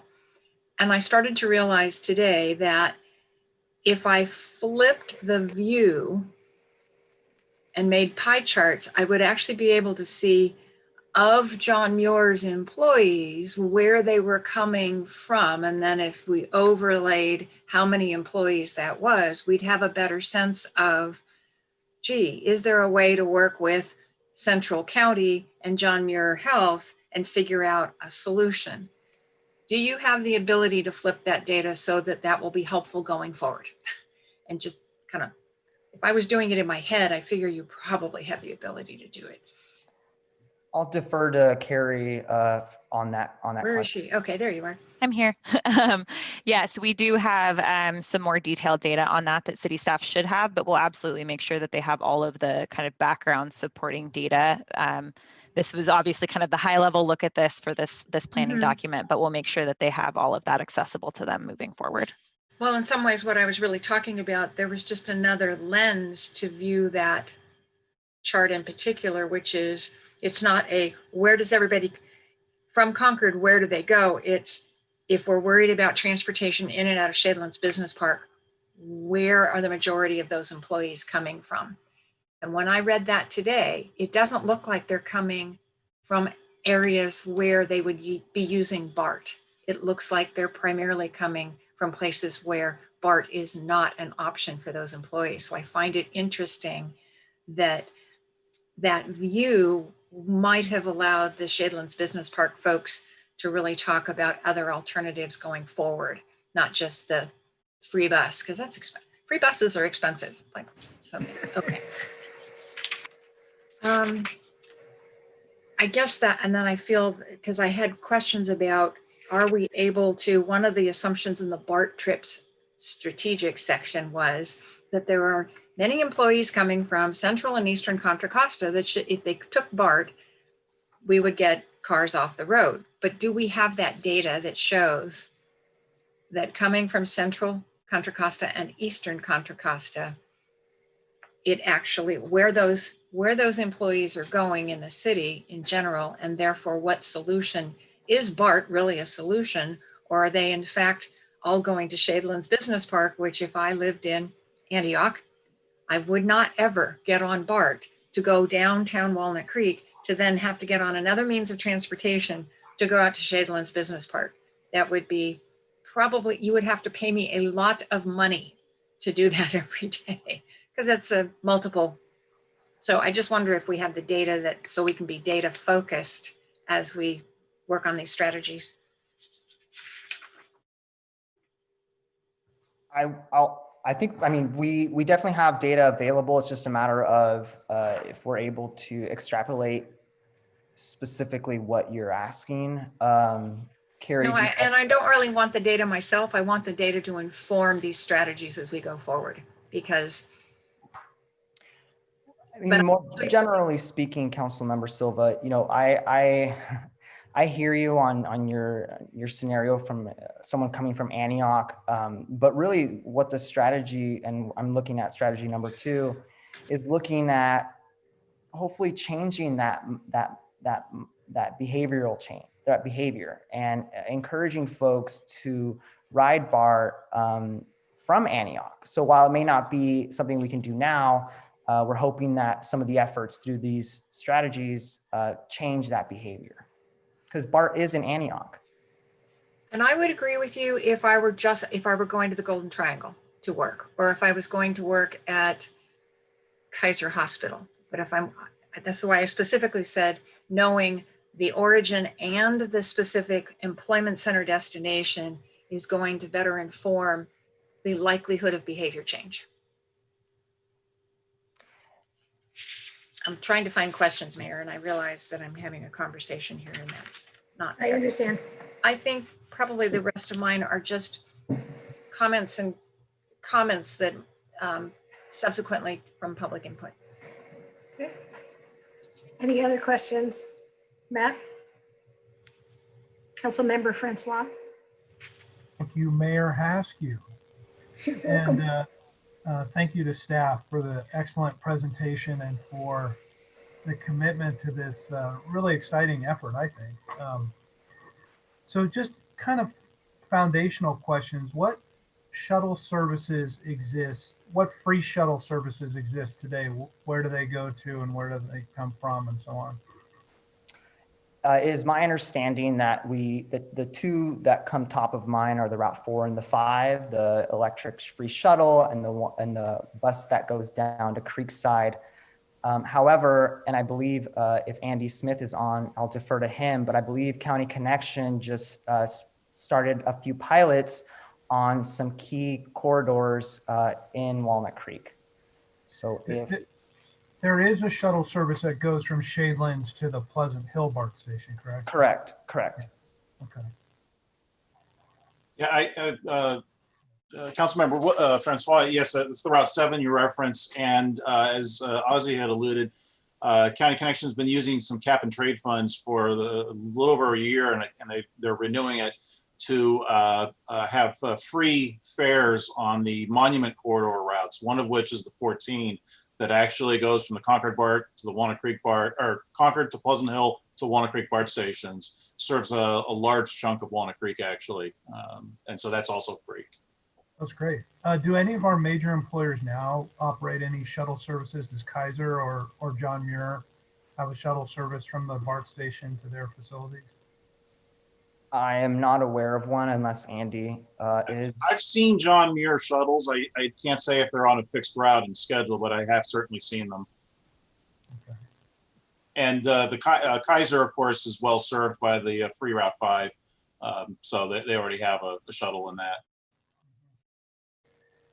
I think I'm done with my shuttle questions, but I'm very intrigued with this autonomous shuttle service that the Mayor Pro Tem has raised. And I think that would be cool to see that get off the ground at some point. Ozzy, you mentioned that there were increases to our city garage parking rates. Can you elaborate on those? I frankly wasn't aware of them. So I believe through the emergency ordinance this past summer, the city council approved a rate change in the garages from 50 cents to $1.25. So that, and then they city council increased the rate range for monthly parkers, I believe from $40 to $70. So those two changes were made for the municipal garages, but Carla might be able to provide more detailed answers on 40 to 100. And actually, I could clarify that those changes were, there was permanent changes made to the parking rates approved by the Transportation Commission for when parking is charged again. The municipal code grants the Transportation Commission authority to set parking, the rates, the fees. So those aren't being charged right now, but once we start charging for parking again in the garage, those new rates will be in effect? They are currently not implemented. However, they have been approved by the city council. Councilmember Terry Kilgore, Assistant City Manager, you are correct. They have been approved, but they will not be implemented until such time as we begin charging for parking again in the garages. We're beginning to track occupancy rates that may warrant doing that in the near future, but right now they are not in effect. And that will apply to all three of our garages, both on Locust and Broadway? Yes, that's correct. Okay. I had another question about bike. I'm just all over the place with my questions here. Bike lockers, because I think with the rise in e-bikes and there will be increasing popularity with that. I understand that they are expensive, even with the rebates, and it would be a type of vehicle I would think, or a bike that someone wouldn't feel comfortable. I probably wouldn't feel comfortable just locking up a tire or the frame like I would a normal bike. So how have we given any thought? I know BART has the bike lockers. How, those are kind of big. Where would we put them downtown? How would we implement that type of facility in the downtown core? Great question, Councilmember Francois. You know, surprisingly, and maybe a lot of people not know this, we have some at City Hall. They're hiding around. So they're around. It's just a matter of being able to identify them. So that could be something that staff looks at, not only the location in terms of do we have the physical space, but also is it placed in the correct location? Is it visible? So I think we would pair those two. But to your point, Councilmember Francois, space is limited in downtown, and so we have to get creative. And I'm hoping that the industry itself has also shifted and maybe redesigned some of these to accommodate for smaller spaces.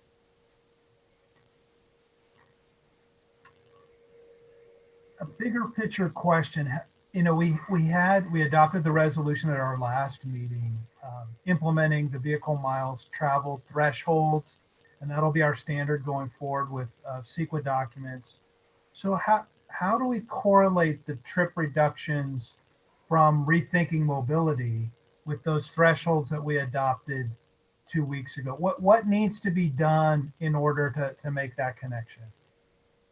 Great question, Councilmember Francois. You know, it's a good distinction to make between these two efforts, SB 743 and this rethinking mobility effort, but there's also a relationship to make here. So as we learned at the last city council meeting, the law that was initiated or the law that was passed intended to change how we analyze transportation impacts for the purposes of CEQA.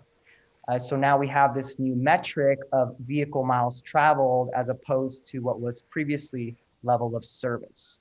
Level of service in the past provided mitigation measures for vehicle delay impacts that required widening streets or changing intersection configurations. Now, mitigation measures for projects that have a VMT impact require actions that reduce the number of vehicle trips or the length of those trips. So therefore, one of the important methods of mitigating VMT impacts will be to apply these TDM strategies that are specifically targeted towards reducing vehicle trips. So while those VMT reductions are analyzed at the individual project level, Rethinking Mobility provides developers with a menu of options, if you will, that identifies high priority strategies that could contribute towards those VMT reductions as required under SB 743. I'll say lastly, it's important to note though that there are a multitude of TDM strategies and many new ones still coming online. So the strategies in Rethinking Mobility can offer a starting point, yet developers may look at TDM strategies elsewhere, such as CAPCOA, which was referenced also at the last city council meeting. So that's a long-winded way of saying, council member, that the VMT analysis that's done for SB 743 is done at a project level. It's context sensitive. But these TDM strategies allow developers to pick from a menu of options in addition to other TDM strategies to try to mitigate those VMT impacts for CEQA purposes. Got it. Thank you. And then in terms of, there were some pilot programs mentioned in the plan, like West Sacramento, and there was a reference to the La Marinda bus system. Were there any takeaways from those that you thought, oh, this would really work well in Walnut Creek, we should be doing that? You know, what I would say the micro transit, as it's called, the pilot in West Sacramento was actually expanded to also include the city of Sacramento and the entire Sacramento Regional Transit. So the program grew. So we're definitely following that. And what I think why it grew so successfully is because it took that regional approach. And so that may be an area where we can partner with CCTA to bring those online. But what microtransit is, it's essentially ride sharing, so Uber and Lyft, and requesting a ride meets a bus. And so we can consider how we can bring those through the strategy of new mobility programs, which is number 6. And so okay, that sounds like it will certainly be the wave of the future in terms of trying to get people to do this mind shift, like you said. And I think, you know, just my last question relates to the impact of COVID and how nimble and flexible we'll be. I know we're pretty aggressive in terms of our timing, but I think the pandemic is sort of, it's changed transit for sure. I know for myself, I would routinely commute by BART from Walnut Creek into San Francisco, and now I'm doing that by car. I fully expect that I will go back to BART at some point, but I suspect I'm not alone, and I'm not sure when the transition back to BART will happen. I suspect it won't be until mid next year at some point at the earliest. And so we've got some some of these, what are we calling them? Priorities, principles, these 13 ideas that we're implementing, and some of them we're supposed to have done in like a year or two. But are they capable of being shifted out a year or two after that? I mean, I appreciate us wanting to be aggressive about this, but I think we have to be realistic too. Question and comment. It was a 2-in-1. It was. Absolutely, Councilmember Francois. We have to be nimble, and if it's one thing we learned this last year is that the transportation industry was definitely thrown a big curveball, and I would love to also know the answer to when BART will come back, Caltrain will come back, all these regional transit agencies, County Connection, of course. But I think for us now, we just have to stay nimble. But we also understand, as you saw through the rebound program, a lot of these strategies have also been accelerated. And so for us, it's just what is the priority at the time, and of course we can be nimble. Just generally, I will also point City Council to attachment 7, which is the timing of the strategies. And so we did take a moment to reflect on that and modify the timing of those strategies. But even beyond that, council member, we are nimble to push those on if need be. All right, I appreciate it. Thank you, Mayor, for the indulgence. Those were my questions. You're welcome. You owe me. The next, I guess, Councilmember Waddell, I'm just checking in. Got a question? Okay. I have a couple of questions. The first one is, and I kind of know the answer and I kind of know the argument. Are e-bikes allowed everywhere? I'll defer to Smadar, Boardman, but everywhere in the city, but also maybe if you want to speak to our trails. Yeah, so currently the way that the California Vehicle Code views bicycles, whether they're e-bikes or regular bikes, they're considered a vehicle. So they're allowed to use streets in any way that they normally would. Unless there's specific speed restrictions, they're allowed to use any kind of bike facility. That is also available. And then the East Bay Regional Parks District does allow e-bikes up to a certain speed on those trails, on the Iron Horse Trail, as well as the Contra Costa Canal Trail. But scooters are still not currently allowed. Thank you. Some of the things, because it's been on the shelf so long, some of the things that we were pointing out that we were cutting edge on don't exist anymore, i.e. the funny little trolleys that walked and delivered, and the bike program, the line bike just petered out.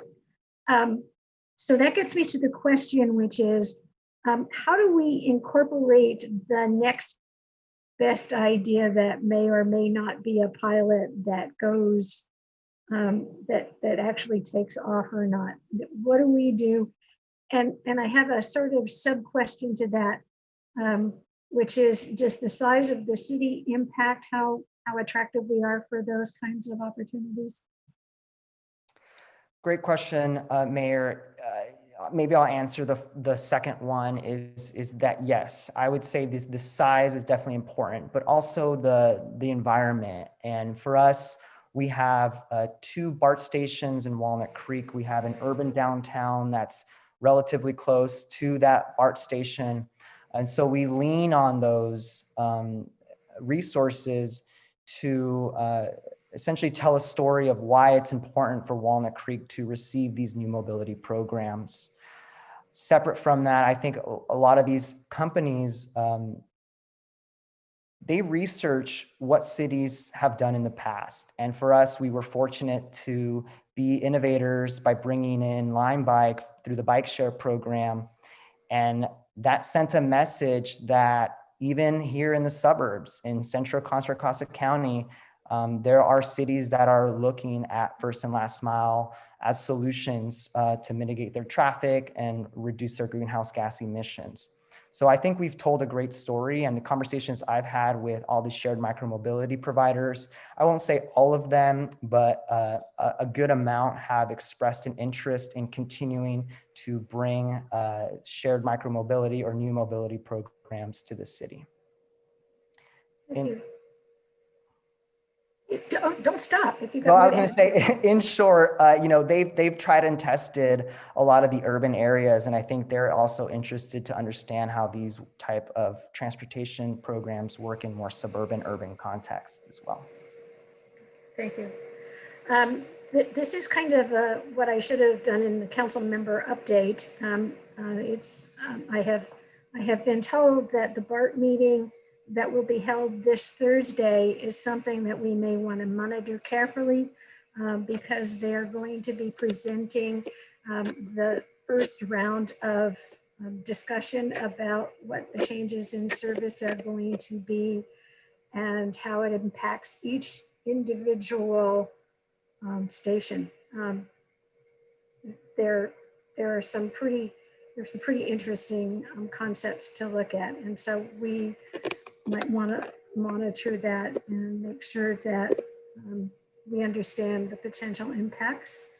And that gets me to my question, which just justifies my comment, and that is, what do we do if BART takes a long time to recover, and so much of what we are pegging our choices and approaches depend on the fact that we are BART proximate. So, I mean, 5 years may take 5 years for it to recover, and we still don't even know what the labor force is and how they're going to behave. This is a really long question.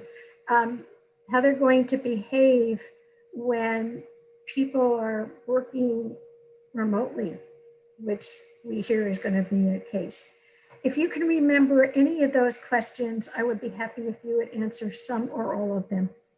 Of course, Mayor. I think that just goes back to Councilmember Francois' question about, you know, timing and how nimble we are. And I think we are also in a wait and see as far as BART ridership, County Connection BART ridership as well.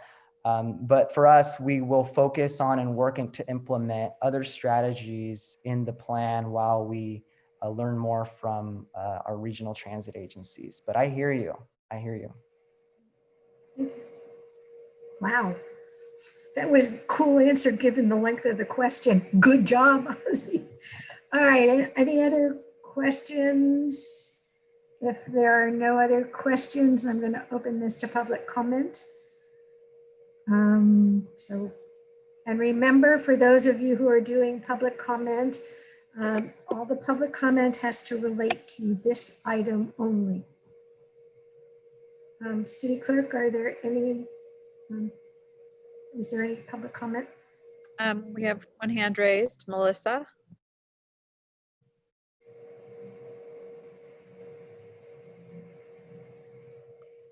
I really would like to address what Interim Chief Hill was saying, so I don't think it's appropriate for me to speak at this time. But my hand is still raised. Okay, thank you. Mayor, there doesn't appear to be any additional speakers. Okay, I'm going to bring it back to closed public comment and bring it back to council and the comments now, whether they're a question or a comment. Does anybody want to take the first swipe? Madam Mayor, this city attorney, if I may, I noted that a hand went up just as you were closing the public comments. I believe it's Melissa again. It appears to be a different name. No, it is. All right. If I was too fast, then let's take this one public comment. All right. Mr. Lawrence, FR Lawrence.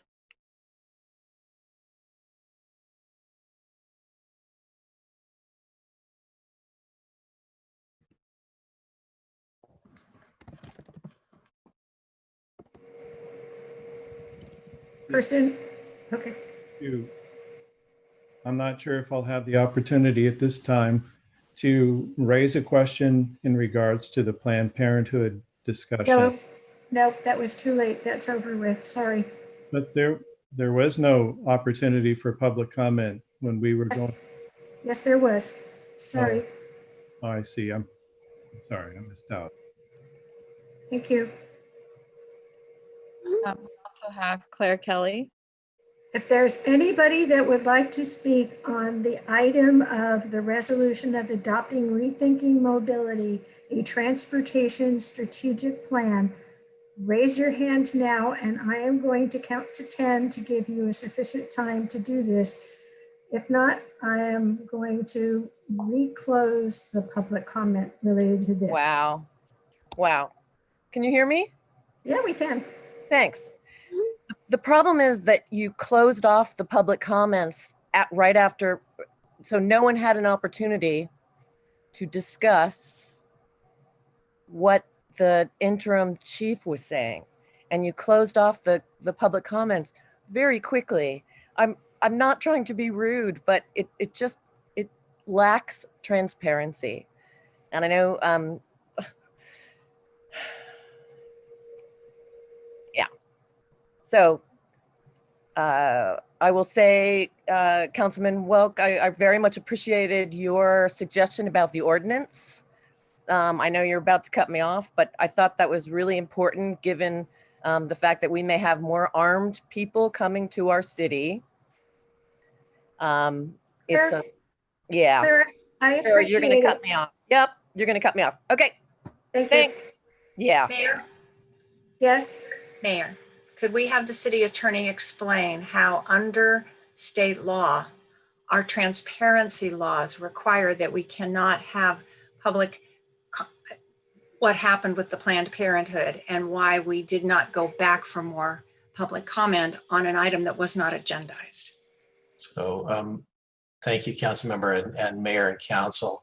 The council did accept public comments on items not on the agenda. And in fact, the mayor extended that when she and I noticed that others had raised their hand when she was closing it off. So she actually closed that comment period twice. The comments by Interim Chief Hill and the city manager were in response to council inquiries. Members of the public are free to speak at the next council meeting again under public comments, but the council did take public comments tonight, and the council members' comments about the fact that the council is not supposed to take action on items that are not on the agenda is correct. That's why the council is not taking action. The Mayor Pro Tem's comment about potentially having an ordinance come before the council was simply a request by the Mayor Pro Tem. It wasn't an action item of the council this evening. And so the city has allowed everyone an opportunity to have public comments during this meeting. Some folks opted, for whatever reasons, their own reasons, to place their hands up after the public comment time period had closed, but that doesn't obligate the council to reopen public comments again. Thank you.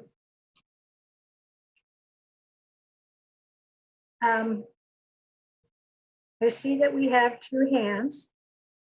I believe that the city attorney has explained why. It's not because I'm mean and I don't want to hear what people have to say. It's because we operate under certain rules, and the city attorney did an excellent job explaining what the rules are that we have. And the rules are that right now, we can only take public comment on the consideration of resolution adopting Rethinking Mobility, a transportation strategic plan. I am reluctant to invite anybody else in because it looks like people who are not going to do that. Mayor, if I may, I apologize for interrupting. No, I'm happy for you. Yeah, I do think it is appropriate for the council to ask the two speakers when you let them in, are they speaking on this item related to the transportation plan? If they are, then the council can elect to hear them. If they are not, then they should not be allowed to continue to speak because they would be speaking off the topic that is before you right now. But we don't know that unless we give them the opportunity to do that. I believe the speaker, Melissa, has tried to speak already, but. Yes. All right. City Clerk, will you, and I am going to close the public comment after we attempt to find out what these potential speakers are talking about. So, City Clerk, would you please call one of the two people who are still eligible? We have Karen Perkins.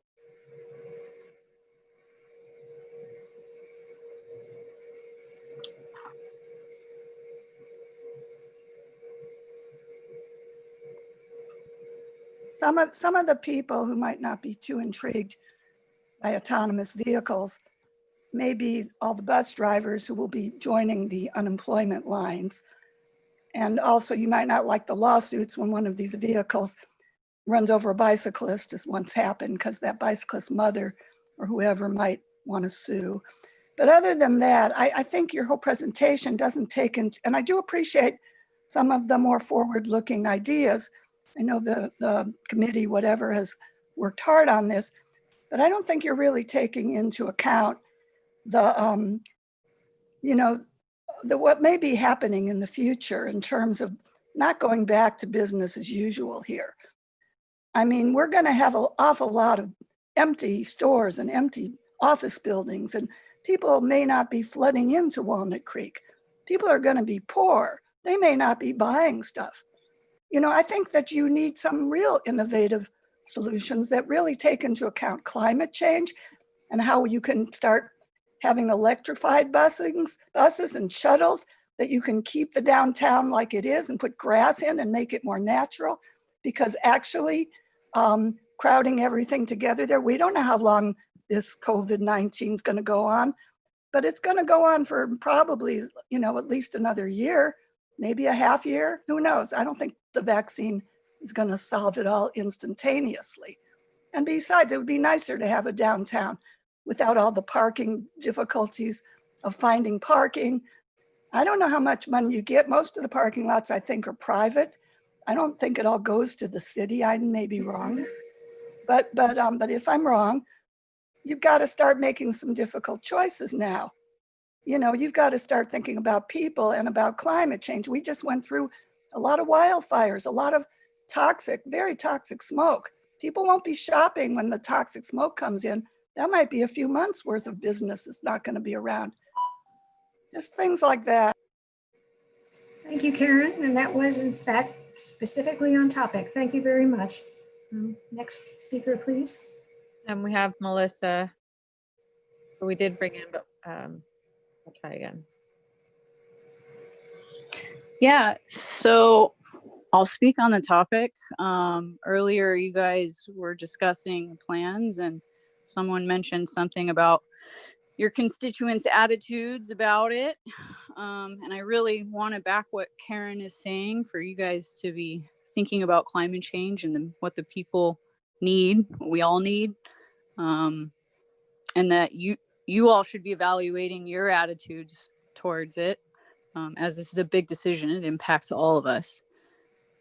Now, having said that, in response to what you guys said after my comment, I raised my hand during the public comment section when things were off the agenda.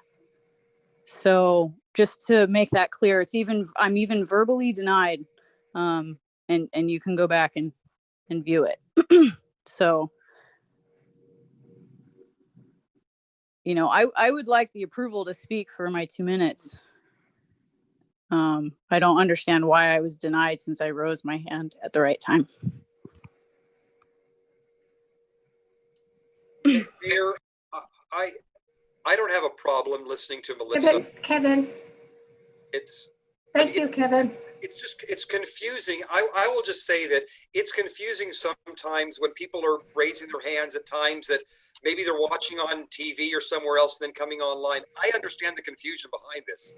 And I just want to make sure that everybody gets their fair share of being able to speak if they're able to. And if we can correct an oversight, I don't have an issue with that. It's your call, Mayor. It's your call. But I don't have an issue with that. Mayor, if I may address the council, just so the record is clear, the council had already closed the public comments before Melissa raised her hand. It's very evident on the video. The council does, as the council will recall, in the handbook, you have the opportunity to take public comments again at the end of the meeting if you wish to do that. I wouldn't recommend that you take the comment now because you're in the middle of an item on a different issue. And so if the council wishes to hear any further public comments under your handbook, you do have the opportunity to take that up at the end of the meeting, as you've already taken public comments at the beginning of the meeting. You're not obligated to do that, but you have that opportunity. Thank you. Let's stay on topic right now and get the adopting rethinking mobility, a transportation strategy dealt with. And then we have another item, which is the council's priorities update after that. And then at that time, I think we can talk about whether we should take additional public comment.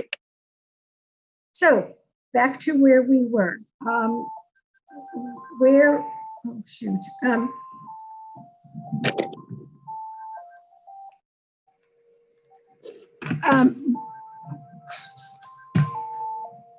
gonna sit on the damn thing. It doesn't work. I'm going to say that I'm going to put on hold, and then would somebody else ask for comments? Please, council member. I'd like to ask a question of just how we could structure this, because I have comments in categories like the commute trips, which is the 4 strategies, and then the transit, there were schools, there were 4 categories, and I can't remember what the 4 categories are off the top of my head, but maybe we could just group our comments and any additional questions by those categories, so that, because if we all go independently here, we'll be all over the map, which may not be helpful to staff and the consultant in terms of just tracking the few comments we might have.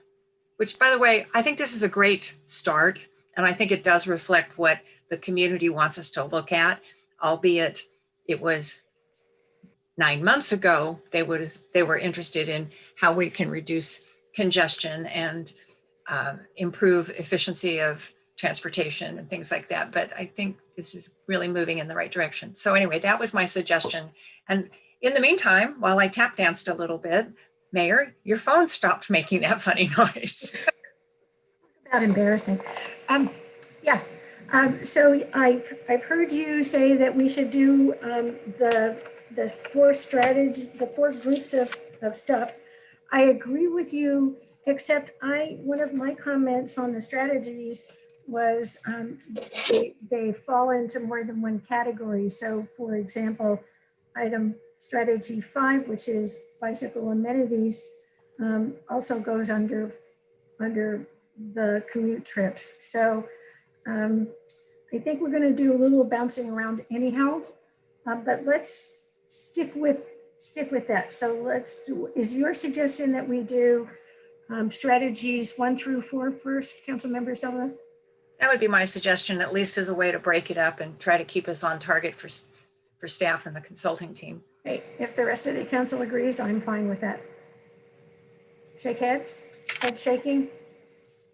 Okay, thank you. You want me to go first? Please. Okay.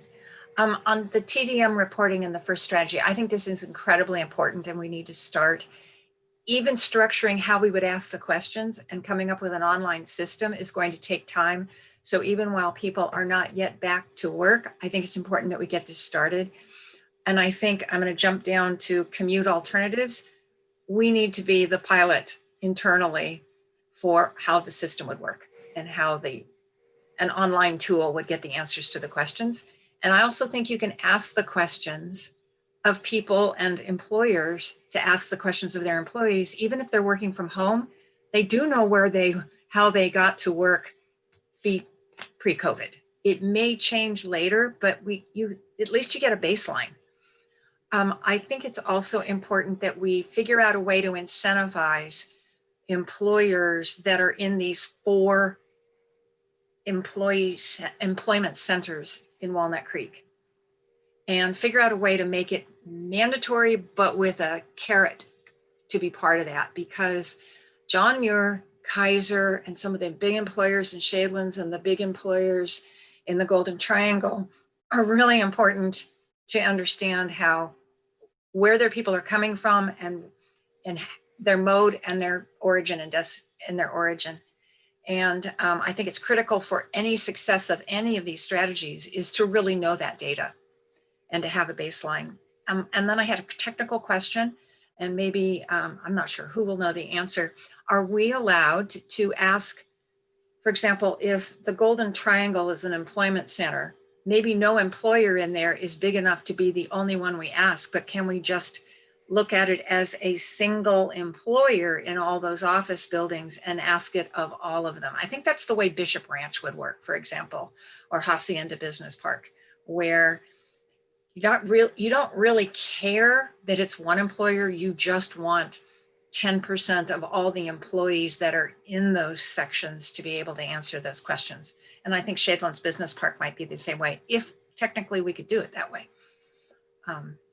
So that's my comments on the first one. On the BART trips, I think it's the same thing. It's so specific.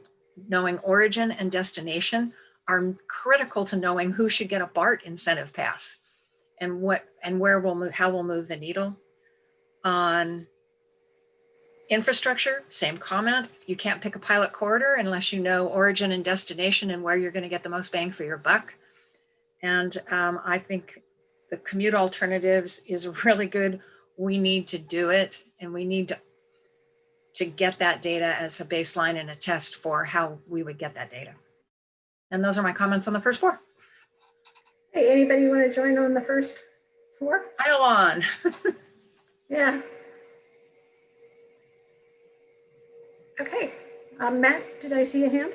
Yes, and I, let's see, I think Cindy or Councilmember Silva is absolutely correct that looking at the TDM more holistically, like the Shadelands Park as a whole, makes a lot of sense to me. And I'm not sure how it would work in the Golden Triangle or downtown because it's a little more disparate, but I think that is the right approach, and especially given that, as far as I know, I think John Muir is the only one that has an adopted TDM plan that we know of. I'm sure Kaiser and some of the other employers do it just as a matter of good policy and course, but ones that we're aware of or that we've conditioned the projects on, John Muir is the only one. So I think thinking that way makes a lot of sense. And I also agree on the comment on the data and where people are coming from and going to in order to incentivize them to take BART to Walnut Creek or to take transit. I will applaud ourselves and pat ourselves on the back for going all electric on the downtown trolley, which has been at least 4 years now that's been all electric. And I think to the extent we can extend those types of programs to other shuttle services, that is the wave of the future. So we are not only reducing VMTs, but reducing greenhouse gas emissions as well. And just a more macro comment on this is that, and it goes back to another thing Councilmember Silva said on the ABAG numbers, that the more jobs we have in Walnut Creek, the less people have to commute out of Walnut Creek generally.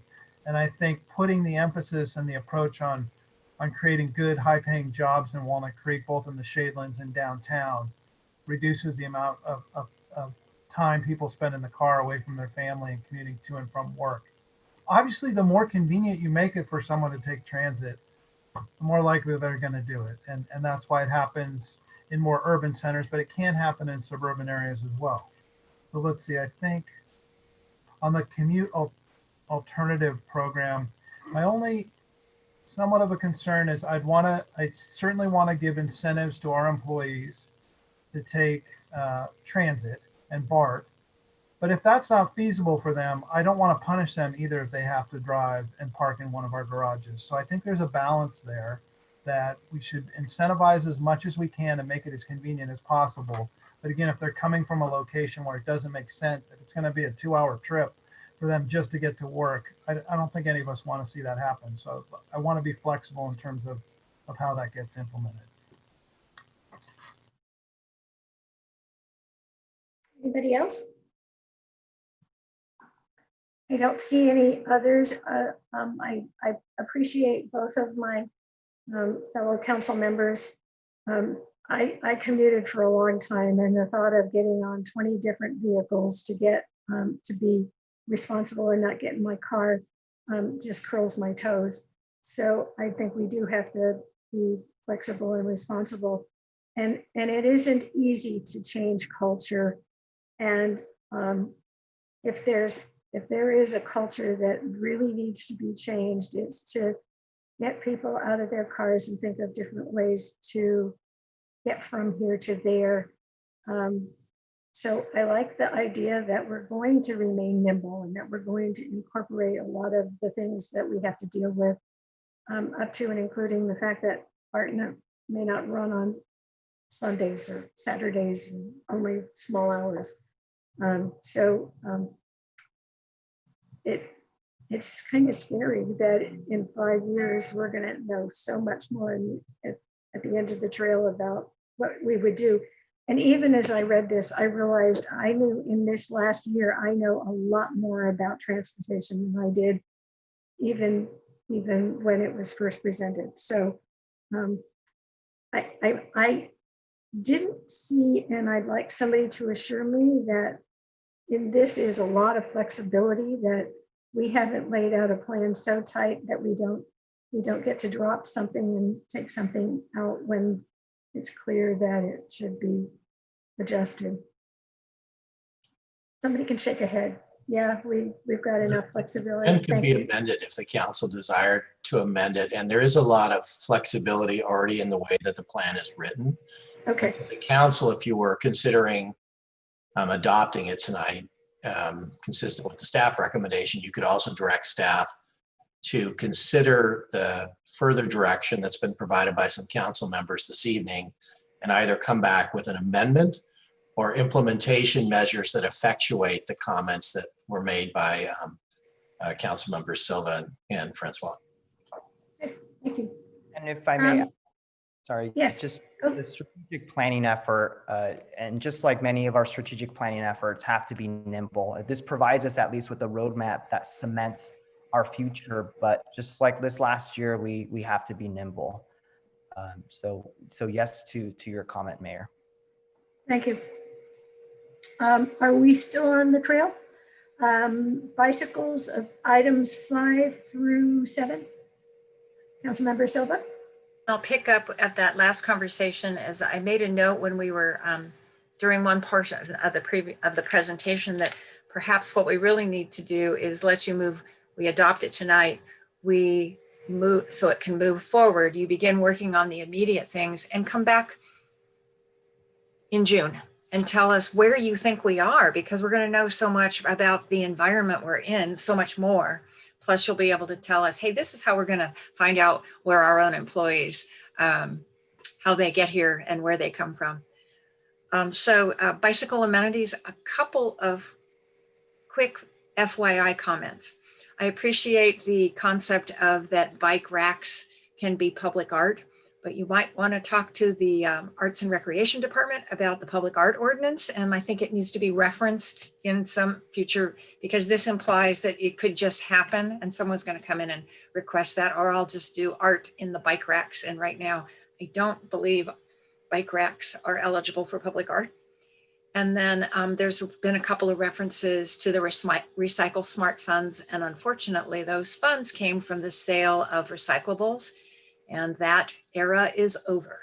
And so we will no longer be accruing funds. And so I can't promise, I wouldn't bank on those as a recurring availability. Councilmember Francois and I just had a meeting on rates and the reserve funds last week. In terms of innovative mobility, I really appreciate that we don't really know where the scooters are yet, but we were successful in the bill at the state legislature, and Governor Newsom signed it, that basically gives us some control over them coming into our community. So hopefully the Transportation Commission will be prepared to work with you all on that. And I like the idea that there would be a pilot of a kind of like this car sharing TNC to key destinations, and a pilot, what I call destination and origin, for example, Walnut Creek Park to John Muir Health, or Walnut Creek Park to Shadelands Business Park. Notice I'm just trying to get down to those lovely employment centers that you talked about. And then regarding trails, I'm a little confused because East Bay Parks does not own many of those other trails. Contra Costa Water District owns the key east-west trails that we need. Those east-west trails also connect Shadelands Business Park, the Ignacio Valley, with Shadelands Business Park and John Muir Health. So I actually think we need to correct some of the phrasing and the titles of these, because it's not just the East Bay Park District, it's also 2 water districts that have trails in our community. And the Iron Horse Trail is actually probably in the best shape in comparison to the Contra Costa Water District, the Canal Trail. But the Canal Trail actually is longer, and it is the one trail that you could use to get from Boundary Oak Golf Course all the way to downtown. And so I think we need to be cognizant of that when we talk about those trails. Councilmember Silva, I just wanted a little point of clarification. East Bay Regional Parks District actually. Am I wrong? No, they operate the trail and they maintain it. The ownership varies for pretty much all the trails in Walnut Creek, kind of depending on the location. Okay, so we only have to work with East Bay Parks? For the purpose of a plan in this case, yeah, they would be the people we would be reaching out to, just only again specifically for the recommendations in this plan. But not necessarily for any capital improvements that would need to occur for widening of trails or improving of those trails. Then it would have to be the 2 water districts, depending on which trail it was. Yeah, under those circumstances, we would be bringing in other stakeholders. Okay, so maybe that just needs to be footnoted in case we all disappear. Okay, thank you.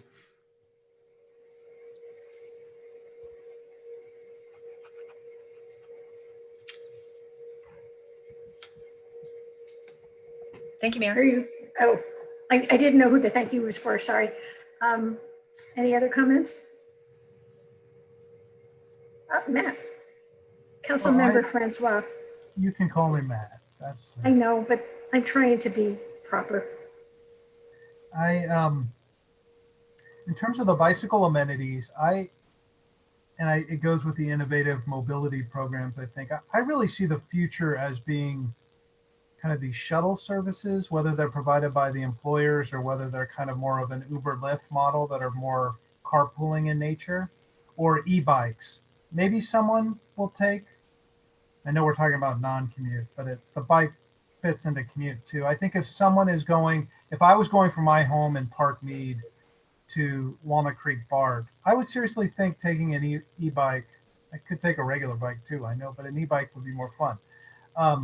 From my house to Walnut Creek, and know that I'd have a bike at the BART station, and know I'd have a bike locker there to lock it up. So I think focusing maybe our energy on that for certain types of trips, and then for the downtown core, maybe it is more of a scooter type device where people go from place to place downtown. So we also know, the transit village is still being constructed, and I recall at one point many moons ago when I was on the planning commission that there was supposed to be kind of a bike facility as part of that project, and sort of a repair station and a place, kind of a dedicated kind of place to park your bike more than a bike locker. And And so hopefully things like that are still being worked on. And let's see. I agree with the trails. I think they are, you know, especially for Ignacio Valley, getting people, you know, they're traveling on Ignacio Valley Road itself is not a viable option. So getting people on the trails and coordinating with our regional partners on that will be key.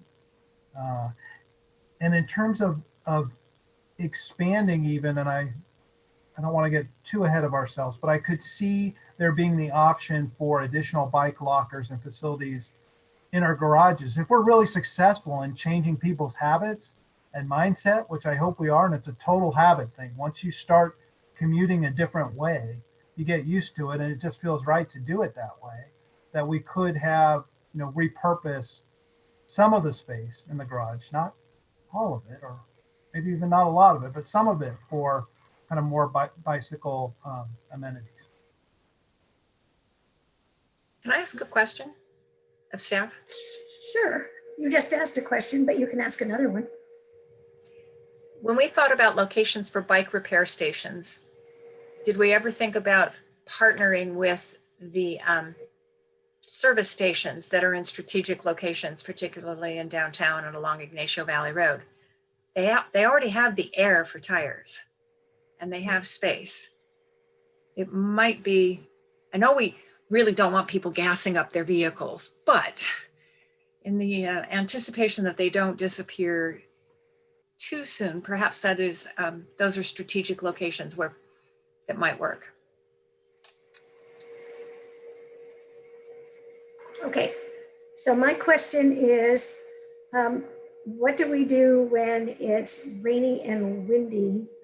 Do we do in all the parking spaces so that everybody has to wear sou'westers and ride their bike? I mean, there are times when it is just too inclement to ride a bicycle. And then another sub question, there are people who righteously are afraid of riding bicycles. They have fragile bones or conditions like that. You know, how do we blend the acceptance between making bicycles look like the only thing we should do and recognizing there are just times when bicycles aren't the right vehicle at all? Great question, Mayor. I'll just quickly note that, you know, part of what TDM speaks to is that it's finding the right mode for that trip. So while it may be a trip to the BART station, it could also be a trip to the grocery store that you're picking up a lot of groceries. So it's not that every trip has to be done by a bicycle or other active mobility. It's that those trips, for example, what we understand nationwide is that about a quarter to a third of trips are under 2 miles. So it may just be an idea of which type of trips are done on a bike or active mobility. And honestly, car trips, we understand will still happen. It's just a matter of shifting some of the other trips as well. Thank you. All right. I'm thinking we've finished with 5 through 7, 8 and 9. Any comments on 8? Oh, yes. Why don't you start, Councilmember Silva? So thank you very much. On this category, I like the idea of the task force with parent groups. I think one way we could encourage people to talk to us and work with us is to tie the incentive of our crossing guard funds with people working with us and having, you know, you have to participate with us and come up with solutions. I also caution that we shouldn't abandon what CCTA, Transpac, and 511 Contra Costa are doing, because unlike some of the other cities in Contra Costa, we have 5 different school districts in Walnut Creek. And the biggest school district, the Mount Diablo School District, is not just in Walnut Creek, it is in other cities. So if we are not working at a regional level the way we can through Transpac, we can't get very innovative with that very large district. So we have to be mindful of the relationships, and the original crossing guard services that we came up with 11 years ago was because we were working across the communities at Transpac on that. That's where it started. Thank you. Oh, the other one, school transit. I think before we, first of all, I have a question. Is the county connection bus no longer, okay, right now it's not. But ordinarily for school to, for WCI, there's county connection buses that the middle school kids can ride to WCI and home. Is that no longer working in a non-COVID environment? So last year in February, I think I was still seeing the buses on the roads. Is that correct? I will defer to Andy on the county connection question, but I believe they also just recently started a pilot specifically targeting school students. Well, that bus program has been running for years. I mean, sorry, a free or reduced price for students. Yes, Councilmember Silva, I can answer that question. Though they're not operating because the schools aren't physically opening or aren't physically open at the moment, the 600 series school tripper routes are still, on the books, so to speak, and I haven't heard anything about them being repealed. Okay, great. And then to follow up with what Ozzy had added is that the County Connection is actually considering revising their fare structure to include a reduced cost youth rates, which would hopefully help with increasing ridership, not only on those lines, but on some of the standard routes that serve schools. And then I think before we get really excited about what La Miranda has done with the school bus program there, I think we need to understand why they do that and why kids don't walk or ride a bike to school in those communities. It's not because they're higher end communities, but they have a lot of very narrow, very hilly roads with no infrastructure that would make it safe. So I believe that the school bus program was their alternative to safe routes to school. And they have nothing, they don't have a lot of everything else, but perhaps the mayor would know from her work on CCTA what they talk about, but I think we need to understand it. They also have fewer school districts involved. Each of those three communities has one elementary district and then a single high school district. We have more school districts involved in Walnut Creek than they all have across three communities. So we just need to understand the differences before we get overly excited. And the cost. Okay. I'm watching to see if anybody wants to make any more comments. Yes, Councilmember Francois. Well, just to add on that, I think one element that would be nice to see in the plan, and one thing that I've experienced through our work with Recycle Smart Board, is we have a bunch of competitive students and parents.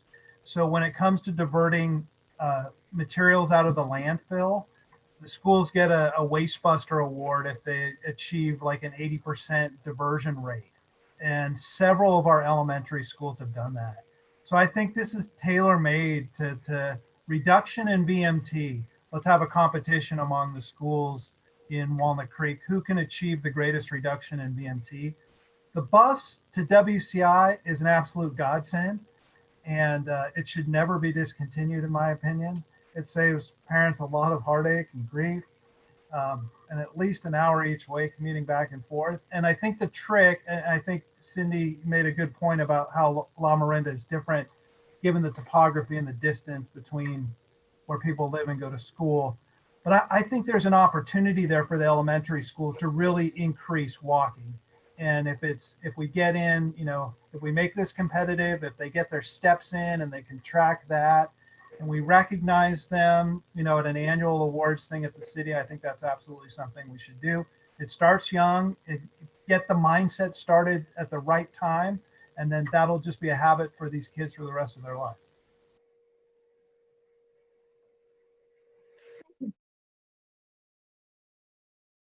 I'm moving now on to 10 through 13.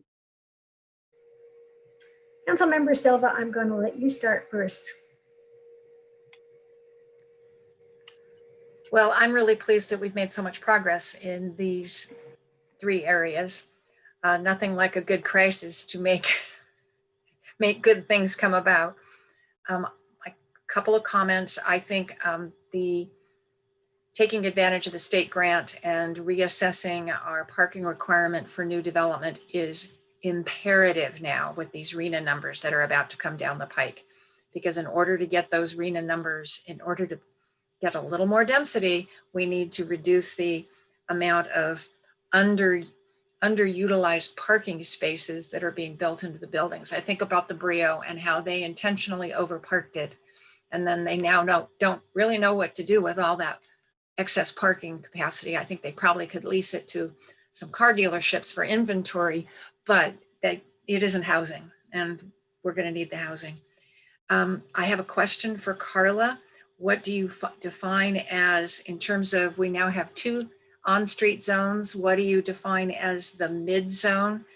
And I wrote a question, would it be Locust from Civic to Target? Would that be the mid zone? Or have I misinterpreted what you might mean?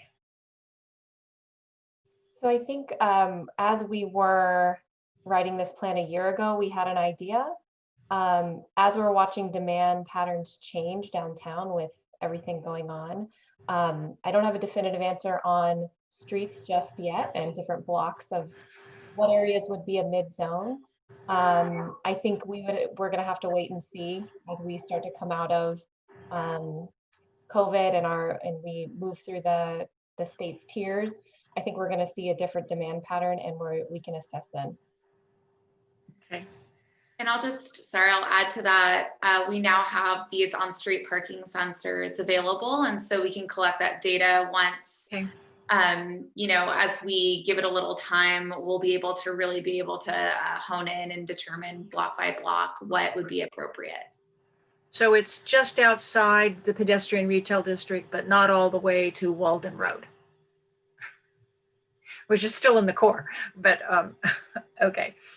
And I think we have to really be mindful, and I appreciate that the plan is mindful of what we need to do to ensure we're providing appropriate employee parking and accommodating that, so the employees have places to park, but yet they're not consuming spaces that customers would need. And I would just make a note. This is one place where I love the case study of the Bill and Melinda Gates Foundation. That is the new high-tech district in downtown Seattle. And so it is surrounded by high-tech high-rises. I just saw it over the weekend, and my daughter went, "Oh, that's the Bill and Melinda Gates Foundation." I went, "I just read about that." And so I think we have to be mindful that case studies are sometimes not context necessarily the same as what we have here in Walnut Creek. As much as we might like to have a 1,200 employer location, they are downtown. They're in South Union, but so thank you. You're mute, Mayor. Anything from anybody else? So I just had 2 quick comments on the parking sensors. Smadar, thank you for mentioning those, and Carla for informing me that we have something like over 1,200 sensors downtown, which is just going to be a treasure trove of information. So I'm glad to hear that that's going to factor into the implementation of this plan. On the right sizing of parking, I know that study is underway, and I appreciate staff being proactive in terms of searching out funds for that study, just like they found funds for this study. I'd really like to see us on that get to the point where we right size the number, whatever that number is, and we allow the residential developer to meet that number however they want to, through lifts, through tandem parking, through valet. However, let's not micromanage that decision. If anything, I think our attendant parking program in the city garage shows that it can be done successfully outside of the box, and we should allow that the private sector to be able to take advantage of that too. Thank you. Okay. I have nothing more to say. I'm not seeing anybody having anything more to say. We have an action request. Mayor, So- I'm sorry, I have one more comment, and I know that we all share this, but Ozzy, I want to thank you personally Right. for your dedication, for your passion, for your commitment to this project. It's been a success largely because of you and with our partner, Fair and Peers and Kari. So thank you for seeing this through. I know it was a long haul and you kind of got caught midstream on it, but it was very successful, and congratulations. And we all thank you for that. Thank you, Matt. I would say ditto. And for a guy that grew up in Winters, I got it right? I mean, is there even a bus in Winters? There's a local shuttle. There is. Yolo County, no. The Buckhorn, I know that.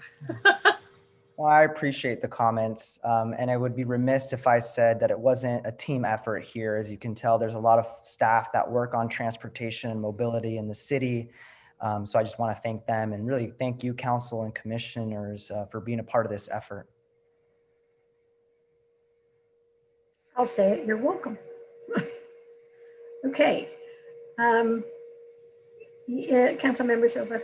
I have a question for the city attorney. If I wanted to move the adoption of the resolution, but add in that staff would circle back and give us an update no later than June 2021, so that we see what's happening in the environment and the progress on the very near term action steps. Where would I put that, Steve? So you could actually just entertain a motion to adopt the resolution as it's proposed, and then also to provide direction to staff to report back in June 2021 on the issues that you've identified. Can I do it in one motion? Pardon? May I do it in one motion, or do I need to do it in No, two? it can be in one motion. All right, so I move the adoption of the resolution of the City Council of the City of Walnut Creek in order to adopt the Rethinking Mobility, a Transportation Strategic Plan. And in addition, direct staff to report back to us no later than June 2021 on how the plan is looking given the COVID environment and what has been learned in the early stages of the first plan steps. Second. Thank you.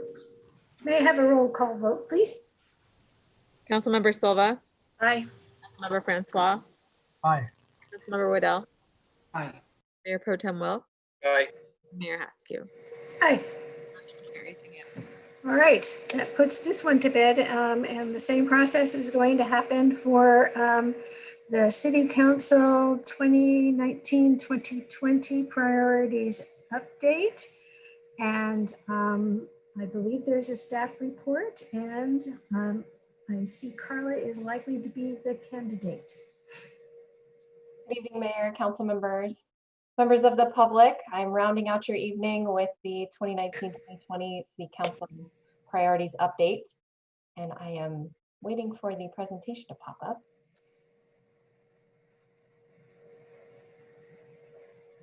Okay, I will get started and we'll wait for the slides to come on. The item before you is, thank you. The item before you is an update on the priorities that you all set in February 2019. And staff's goal is really to update you on these priorities on a quarterly basis. And the last update that we provided to you was February 2020. The theme of this presentation is, and then COVID happened. You're going to hear me say that a lot this evening. I think we're all used to hearing that, but it is very apparent as we go through each one of these priorities. The action for you this evening on this item is to receive the report. You know, we updated you in February, and then COVID happened. We shifted focus on a number of things, responding to the COVID-19 outbreak, responding to the fiscal year 20 deficit, responding and building a budget and closing a $12 million deficit. And then really hearing from the public and working with the community to address mental health services, social and racial justice over the last 6 months. So while we were doing all of that, we were still making progress on these 4 priorities. And I'm going to go through each one. And we do have subject matter experts on deck to answer questions for you at the end of the presentation. So next slide, please. So economic development, this priority really stems from the adopted 2019 Economic Development Strategic Plan. And the focus for the work plan in 2020 was to implement the first set of strategies in version 2.0 of the Blueprint for Services Action, Phase 1, to establish a core set of relevant economic indicators and performance analytics, and to create a toolkit for business retention in collaboration with local partners, and to develop a retail strategy. The implementation of the Economic Development Strategic Plan was heavily impacted by the COVID crisis, as the team that worked in economic development is in addition to people throughout the city, their time was shifted to the Rebound program that you all have heard a lot about tonight. Next slide, please.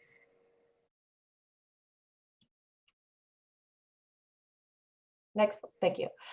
So to update you on the three first work plan items in Phase 1. So the economic indicators, staff has identified relevant indicators and performance analytics and began working on a shareable dashboard. This work was put on pause because of COVID. But really, we're looking forward to resuming this work because we have so many lessons learned from the Rebound program that we can incorporate into developing these analytics and performance indicators. As far as the toolkit for business retention, staff implemented a technology to enhance communications between the city and businesses. That technology is called Blue Dot, and it provides a customer relationship management platform for both internal and external communications with a focus on business retention. It's a web-based platform, and it gives internal departments like community development, business license, public works, a single shared view and a way to track communications between all of our businesses to make sure that we are actively engaging with our businesses on a regular basis. This tool came in handy during the beginning of COVID-19. It was modified to allow businesses to post if they were open for takeout and delivery, and for customers to search for open businesses. And we are currently updating this technology to classify businesses by industry for better tracking and industry development. And lastly, the retail strategy. It's with everything going on with COVID, it really is unclear what the retail landscape is going to look like. We are anticipating higher retail vacancies. We're in the beginning stages of developing a retail strategy that will examine existing and planned retail square footage, and a retention and attraction plan will also be developed with that analysis. And really, when all of this dust settles, we will be re-looking at the economic development strategic plan to reevaluate and see what is still relevant and what needs to be updated. Next slide, please. So Blueprint Service Action for Success, better known as Blueprint version 2, we made a lot of progress on this item before 2020. And as of March 2020 this year, we had about 80% of Phase 1 complete. And Phase 1 is really focused on enhancing and updating our design review process to make it easier to use, clear to understand, updating our permitting process, so having a checklist for site development, online permit submittal, and enhancing our customer service for both online for permitting and also at our permit counter. So staff has done a lot of work on this and still has work to do. Again, this cross-departmental team that works on Blueprint also shifted their focus and worked heavily in the Rebound, on the Rebound program, and which has made that program very successful. Again, lessons learned from working with, being forced to be very nimble with permitting and responding to business need very quickly will provide good lessons learned for the ongoing progress made on Blueprint. Next slide, please. So really the goal for the environmental sustainability and climate action plan priority was to update the city's climate action plan to include sustainability priorities for the next 10 years that are targeted at reducing greenhouse gas emissions. Since the last priorities update in February, staff has completed work on phase 1, which was project initiation and visioning.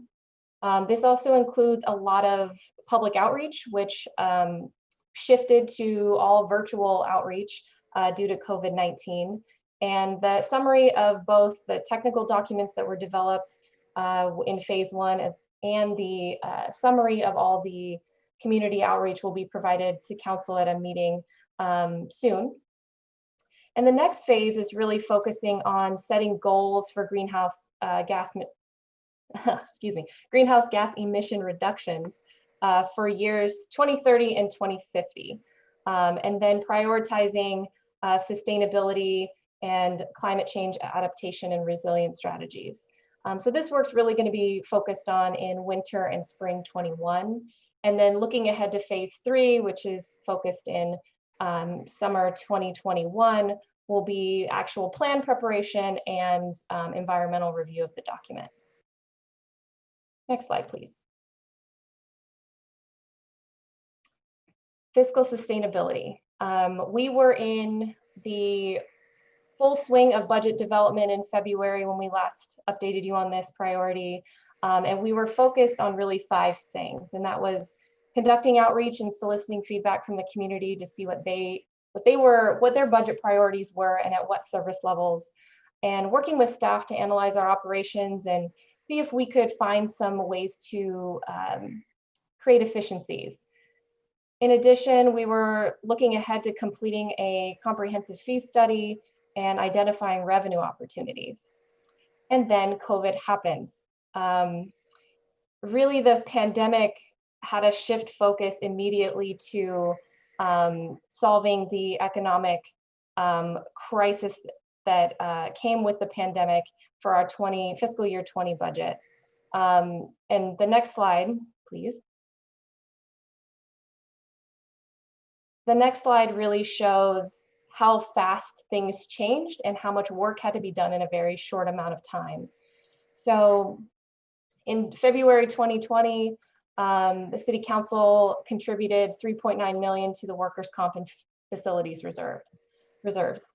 March, pre-COVID, the Finance Committee heard an update from our finance team, and we are projecting a $3 million general fund surplus due to stronger sales tax activity and property tax growth. And then COVID happened, and that in the same month. And we were staring down at a $10 million deficit.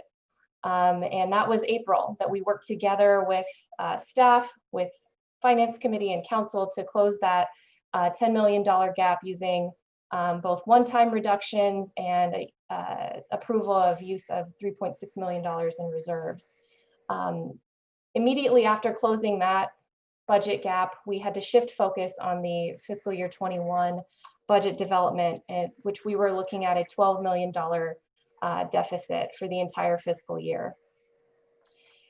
And in order to really look at long-term health of the city's finances, we reduced infrastructure funding, operating funding, contributions to outside organizations, including additional funding for library hours. We made some tough decisions on personnel and got approval to use up to $2.3 million in reserves. Again, this is for fiscal year 21, and we're able to close that gap and adopt a budget on July 7th of this year.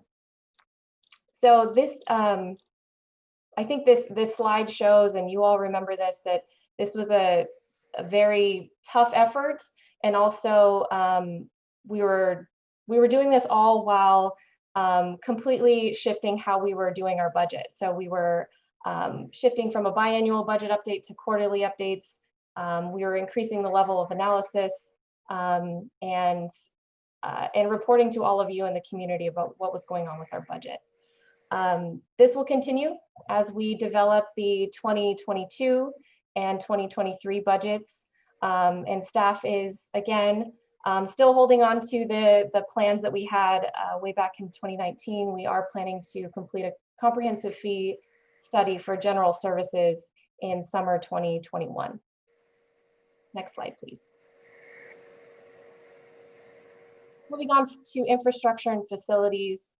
This priority is really twofold. It's looking at our capital investment program to make sure that we're planning ahead for the long-term health of our infrastructure for our city, and also looking at the critical infrastructure needs at 4 facilities, including Civic Park Community Center, Heather Farm Park, Shadelands Arts Center, and Clark Swim Center. Next slide, please. So the city develops a 10-year capital investment program as a planning tool to prioritize capital needs long-term. And this is usually done in conjunction with a 2-year capital budget. And the infrastructure in this plan is everything from streets to sidewalks to storm drains, traffic signals, buildings. We plan for what the city is going to need and when these infrastructure pieces need to be replaced. The last capital investment program was adopted in 2017, October 2017. Because we did a 1-year budget for fiscal year 2021, we also adopted a capital budget, a 1-year capital budget for 2021. And we are planning to begin the process to develop a full 10-year CIP in conjunction with a 2-year capital budget beginning in November of this year. Next slide, please. And the Your Parks, Your Future side of this priority is really, this initiative began back in spring 2018. And we were looking at 2 phases to this project. The first phase was really looking at arts and rec programming and future facilities planning. And then phase 2 was parks master planning for Heather Farm Park and Civic Park. And this is really a 10-year vision and design for those plans. Next slide, please. We made significant progress on phase 1, particularly with community engagement. I won't list out all of the types of community engagement that we did, but I can tell you it was a lot and helped inform the plan.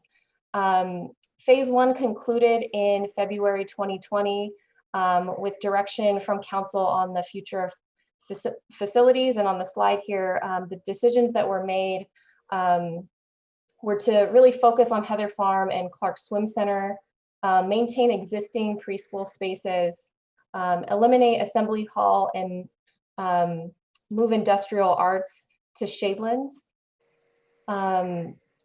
Putting a pause on the assembly room to be planned at a future Heather Farm Community Center, and no decision was made regarding the size of a lap pool at Clark Swim Center. Next slide, please. And phase 2 is really focused on master planning outdoor spaces at Heather Farm and Civic Park. This was put on hold in June due to everything that we were dealing with current health and economic crises and the impacts to the city's budget at that point. However, phase 2 can be considered in the next budget cycle, and a scope of work would need to be revised and refined based on the needs at the time when the project restarts. Next slide, please. So before I conclude, I want to make sure I am the person presenting this information, but there is a huge team behind all of this information and all of this work. And I just want to make sure to recognize and thank the many staff that have worked on these priorities over the last 2 years and have been so creative and very nimble in getting this work done with changes in focus over the last couple of years. As I mentioned, they are all available for questions. And with that, I will conclude the presentation and happy to open it up for questions. Thank you. Thank you. And thank you, team. Councilmember Silva. Thank you so much, Carla. I truly appreciate all the work that everyone has done. First of all, figuring out how to navigate the last 7 or 8 months. And then the second is trying to figure out how to then get us back on track going forward with all of our priorities. My question is in the fiscal sustainability category, and it probably goes to the city manager. How do you envision the 2-year budget process being the same or different? And what do you think some of what you had thought, what differences might there be in what you had originally thought pre-COVID? Dan Buckshire, City Manager. We do intend to go back to the 2-year budget. As your council knows, we did a 1-year budget for 1 year, primarily in order to align the budget cycle with when we set council priorities. And we always set council, I shouldn't say always, the last several years, council priorities have been set in an odd number year after an election, in the event that there is a new council member, that they'd have an opportunity to help set priorities as opposed to waiting 2 years. And then we've set a 2-year time frame for priorities so that it aligns during that 2 years in which there is not an election. That said, we intend to continue with the 2-year cycle. Obviously, what's become more difficult is forecasting. I mean, trying to predict the future is always a risky business. We obviously created the new forecasting model that allows for more additional scenario planning, so that part will be challenging. We do intend to continue on the path that we started down a year ago pre-COVID, in that we are adding additional detail into the budget submittals that are provided by departments that help with our internal review. We're also hoping to refine the level of detail in terms of our revenue forecast to better understand some of the parameters, recognizing especially sales tax is particularly challenging right now with the ups and downs, big shift to online, which is impacting the county pool allocation. So a lot of moving parts. But what we really intend to do here is really start to kick things off, at least at the department level, in December, and then we'll be giving an update to council. Obviously, we have a finance committee coming up to talk about our first quarter report in November. We'll have our financial statements that will go to council in December. And then I think we'll really start more in earnest with council on the 2-year process after the start of the new year. Thank you. More questions? Mayor Pro Tem.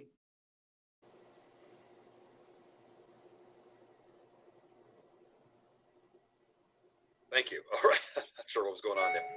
Thank you. And thank you, Carla. Obviously, there is so much that you've had to do on this.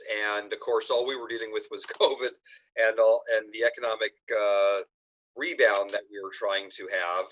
And it was, a challenge. So I'm glad to see that these priorities have continued to be worked on.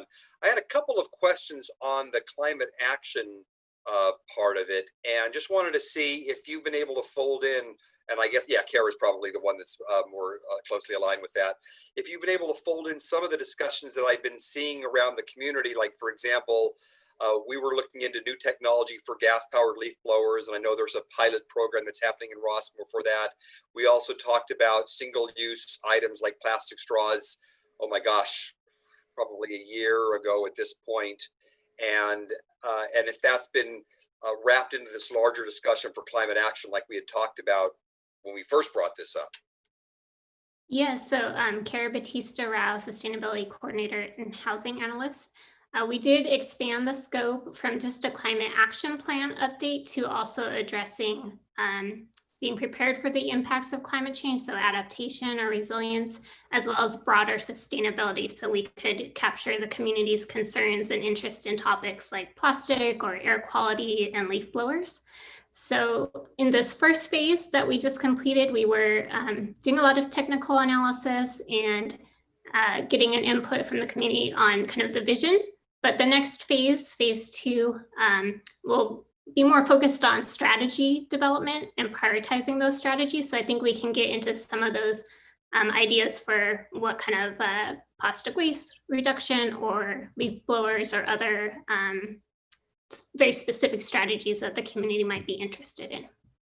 Great. I really appreciate it. I feel like, with priorities, we're juggling 4 balls, and then with COVID and everything, suddenly a 5th ball was thrown in there. We're still supposed to keep everything up in the air. So I really appreciate all the work that you've been doing on this. Thank you. Other questions?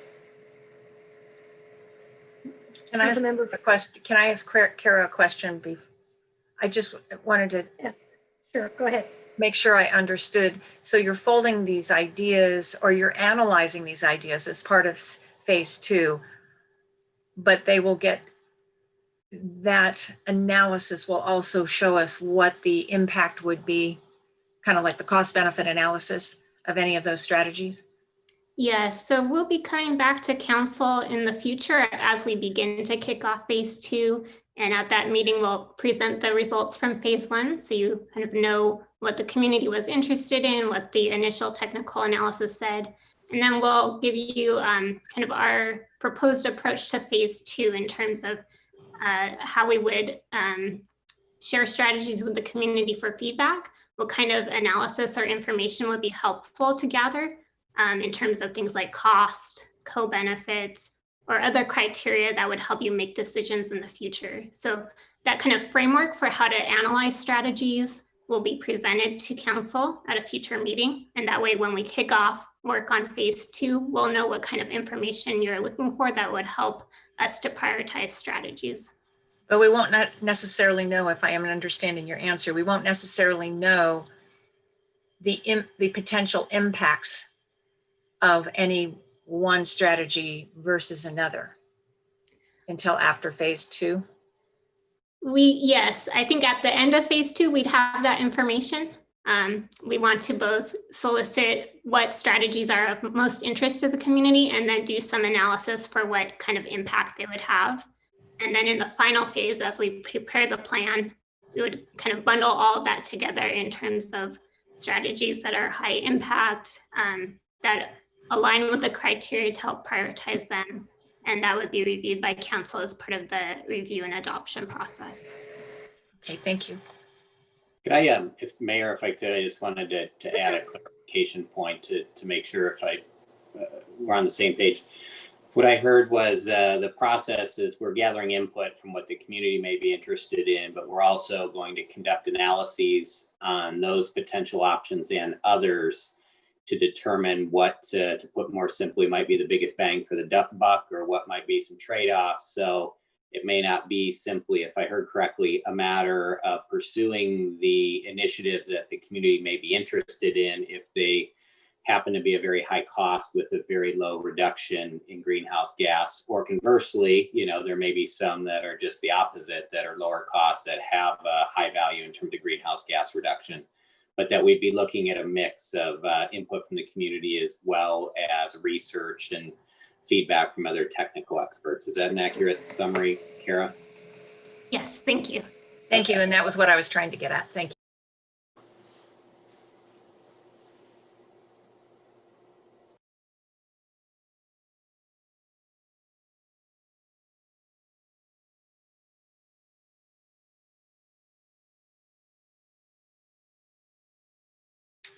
Mayor? I think her screen is frozen. I had a question, so I'll go ahead until she gets unfrozen. I think it's to you, Dan. We had adopted these priorities, 2 years ago now, almost, and we're coming up on the 2-year mark. So what happens at that point? Because we're not completed with all of them yet. And where do we go from here? Yeah, so per the council, or per the schedule your council adopted this evening, the plan is that we would do priority setting for calendar years 21 and 22 on March 23rd, if I recall correctly. At least it's in the latter portion of March. Don't quote me on the exact date. We will continue to work on these. We will obviously, as part of the prep work, I shouldn't say obviously, as part of the prep work for the upcoming priority setting session in the spring of 21, we'll do a complete report out. We'll do another one of these updates. Most likely, we will also provide an update on other initiatives underway. As we're all aware, there are a number of other initiatives that are occurring, some of which I spoke to earlier. And that'll be provided as background information. And then we'd be looking for council to select its top 3 to 5 priorities for those 2 years, recognizing work doesn't necessarily stop on these. Some of these I think would naturally carry over possibly as priorities again. Others may not show up as priorities, but work would still continue on those. And so that'll be part of the process. I'm hoping, jumping ahead here quite a bit, but I'm hoping and tentatively planning to use a similar process to what we did 2 years ago for priority setting. I know it was well received by council, that particular process. So I'm hoping to do something similar again. But really, ultimately, what it will come down to is resource allocation in terms of, how many of these we were to carry on. And then if there were hypothetically, let's say they were all new priorities, but council wanted these to continue as well, that's something then we'd have to look at as part of the budget process. And so that again was another reason why we realigned the timing of the budget to better align with priority setting. So what we'll likely do, a little bit of a chicken and the egg, is for the March priority setting session, we'll give our best estimate at that point of what we think the budget looks like. We'll receive, in theory, clear direction from the council on priorities for the upcoming 2 years. And then we will try to accommodate in the budget as best we can. And that would ultimately be vetted through the budget hearing process with your council. So in terms of the ones that would logically or naturally carry on, I view the climate action plan as falling in that category. It's already launched. It will continue on its forward momentum and progression. Is that how staff views it as well? Yeah, I mean, unless there were very specific direction from council to cancel that project, we intend to continue it to completion, obviously. Yeah. So maybe it's more of the economic development and the Your Parks, Your Future Phase 2, and that's a discussion we'll get to by March, I guess, and where we go from there. I had a technical question about something that was in the staff report, the tables and chairs permit process. I wasn't familiar with what that referred to. Terry's going to take that one. Sure, Terry Kilgore, Assistant City Manager. So tables and chairs is the permitting process by which we allowed businesses pre-COVID to put out tables and chairs. You used to see them out on the sidewalks, up against adjacent to businesses. What we learned through the rebound program is that there is interest in really looking at that program in more depth, as well as considering options for perhaps expanding outdoor dining options beyond just the tables and chairs. So there are many options we could consider. There's some policy implications of continuing to use our parking spaces like we are now, versus making things permanent. So we'll be coming back to the council for a study session on evaluating which elements of rebound we might want to make permanent. And we would propose rolling the tables and chairs discussion in with that larger outdoor dining piece of that dialogue. So that'll be right now tentatively scheduled for early February. Got it. Thank you. Any other questions? I got bounced out, so if this is a repeat question, I'll find out tomorrow. Now I forgot the question. Kristen, have we looked at how we're going to try and come up with any ways to project our budgets differently? Are we going to continue the same methodology, or are we going to how do we adapt to the new rules of not knowing what tomorrow looks like? That's an excellent question. We are still going to be using the financial forecast model that we have, but again, we're going to look a lot to the experts, and Avenue is one of them that helps us project our sales tax revenues. So we're going to be looking to outside economic forecasts to help us with that, but there will still be a lot of unknowns for a while, but we'll do the best that we can to incorporate what we're seeing and what we're seeing in the economy into our forecasting. If I could, Mayor, just to add to that briefly, certainly forecasting is going to be more challenging, and if we come up with a methodology, we'll patent it quickly on behalf of Walnut Creek so we can get some royalties coming in. But beyond that, I think really the key is to track the budget more closely. And just to give you a couple examples, when COVID hit and we didn't know what was happening, Kirsten and her team were providing me with weekly updates for a while on what our revenue situation was looking like and our expenditures. We've eased off that a little bit, but bottom line is being tracked much more closely. As we noted earlier, we are planning to do quarterly updates to your council, or at a minimum, departments will be providing them to me as opposed to it was biannually. So I think, we're gonna do what we can to refine the revenue projection process, but I think the stronger safeguard is we'll be tracking the budget more closely than what's been done in the past so that we can make adjustments as needed in a more timely fashion. Thank you. Any other questions before I open this to public comment? Seeing none, I now open the public comment. Does anybody wish to speak on this matter? We do have some individuals wanting to comment. We'll go ahead and bring in Carol Weed. Thank you.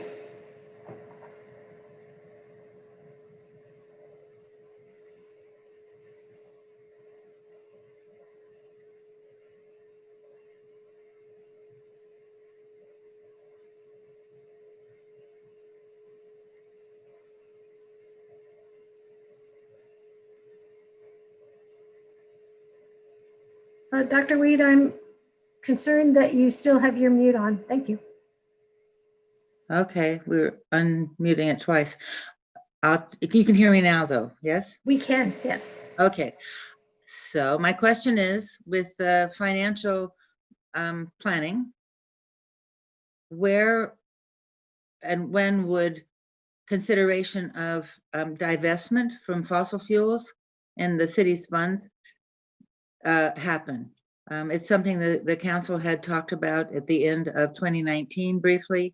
And it's at that time, pre-COVID, there was about 20% of the city's funds were in institutions, financial institutions that finance fossil fuel infrastructure. Many other cities have combined divestment planning with socially responsible investing, and have a variety of ways that they've been able to seemingly fairly simple accomplish that. So I would imagine there's less funds anywhere right now, and including in so-called savings, but at some point, will this be addressed? Good question.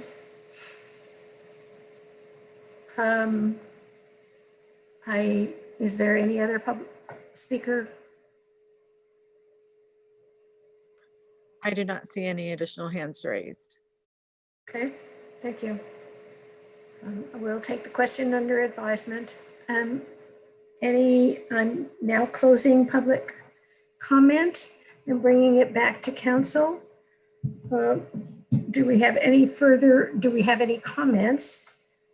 And if we do, would we please share them now? Council Member Silva. First, thank you very much to staff for keeping things on track in the most difficult time imaginable. And that's across the board in all departments, because I think our council priorities really do affect all of our departments. I'll start with the fiscal sustainability. We are going to have a lot still to do, but I appreciate that we have laid the groundwork in our long-term forecasting tool for us to be able to plan for the future, and that we have good advisors. And I agree that we're going to need to be more cognizant quarterly of what's happened, because we need to be able to adjust quickly. In terms of the economic development, I'm not sure that that's, Matt, I would say I have a feeling that is going to be front and center for us still, because our economic development strategic plan has gone into a rebound mode. And what does that mean as we go forward? And so I'm really thankful to staff for responding the way they did with the rebound program, for everything that the rebound program is teaching us. And then also how the blueprint for success will help us probably be nimble enough to be able to respond to these housing demands that we're going to have in our housing element. And finally, I will say, as we look at what retail means, we're going to have to figure out what it really means in terms of West Downtown and North Downtown specific plans versus downtown. How do we save downtown first and foremost? And then how do we redefine retail or ground floor spaces in housing and office facilities? So I think we're going to have to do some, once we're done with rebounding, some rethinking about what our economic strategies are.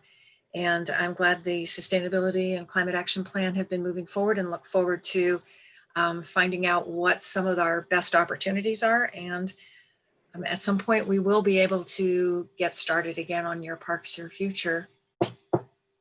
I wish my desk was wood, but I knocked on it anyway. So thank you.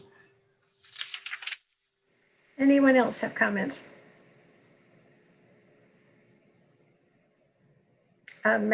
Council Member Francois, you moved on my screen when I got bounced out.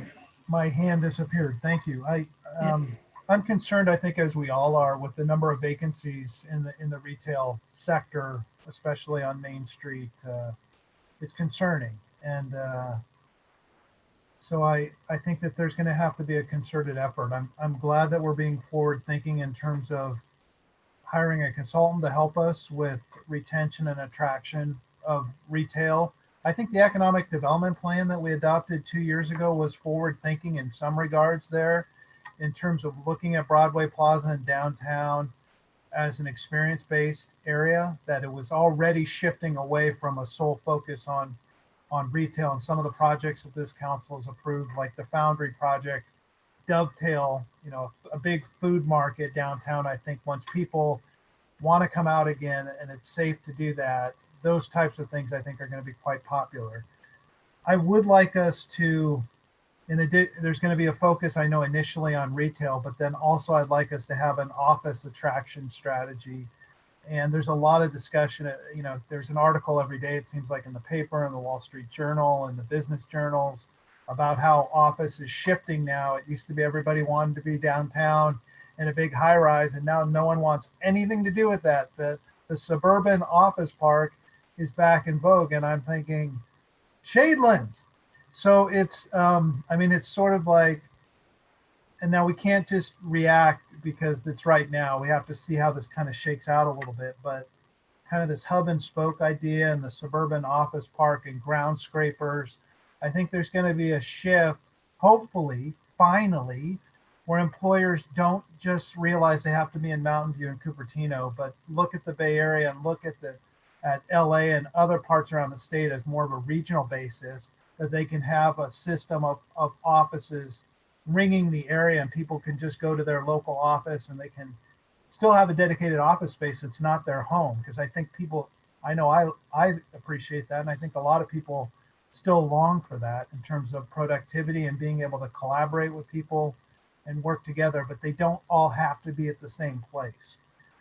So I'm excited about looking forward to that. I think it's critical that, and I know this will be a discussion for March of next year, that we keep an eye on infrastructure, because I think we still have a huge need there in terms of our pools and our fields and our parks. And I think we need to really continue our investment there. So obviously all the efforts we've made on fiscal sustainability have served us well.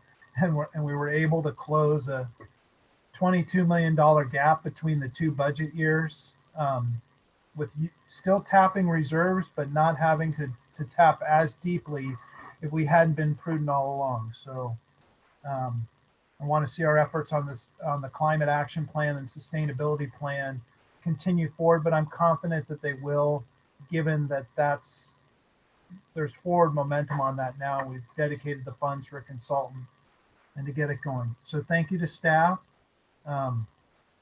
These are challenging times, but there's also a lot of opportunities here to rethink and reimagine how we do things. I think this meeting that we're having tonight illustrates that, and it's just one of many different ways I think we can operate more efficiently in the future across the economy and in the government and all sectors of our economy. So thank you. Thank you. Anybody else? Mayor Pro Tem.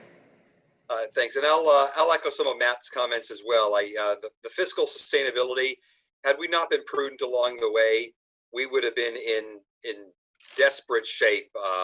And as it was, we were able to at least work with what we had to be able to get out from the calamity. We're not out of the woods yet, but we're at least a lot better off than most of the cities who didn't have that kind of fiscal responsibility up until now. And I think a lot of that certainly goes not just to this council, but to prior years as well and prior councils. So I thank everybody that was on prior councils and before that too. In terms of infrastructure, we do need to keep our eye on that ball.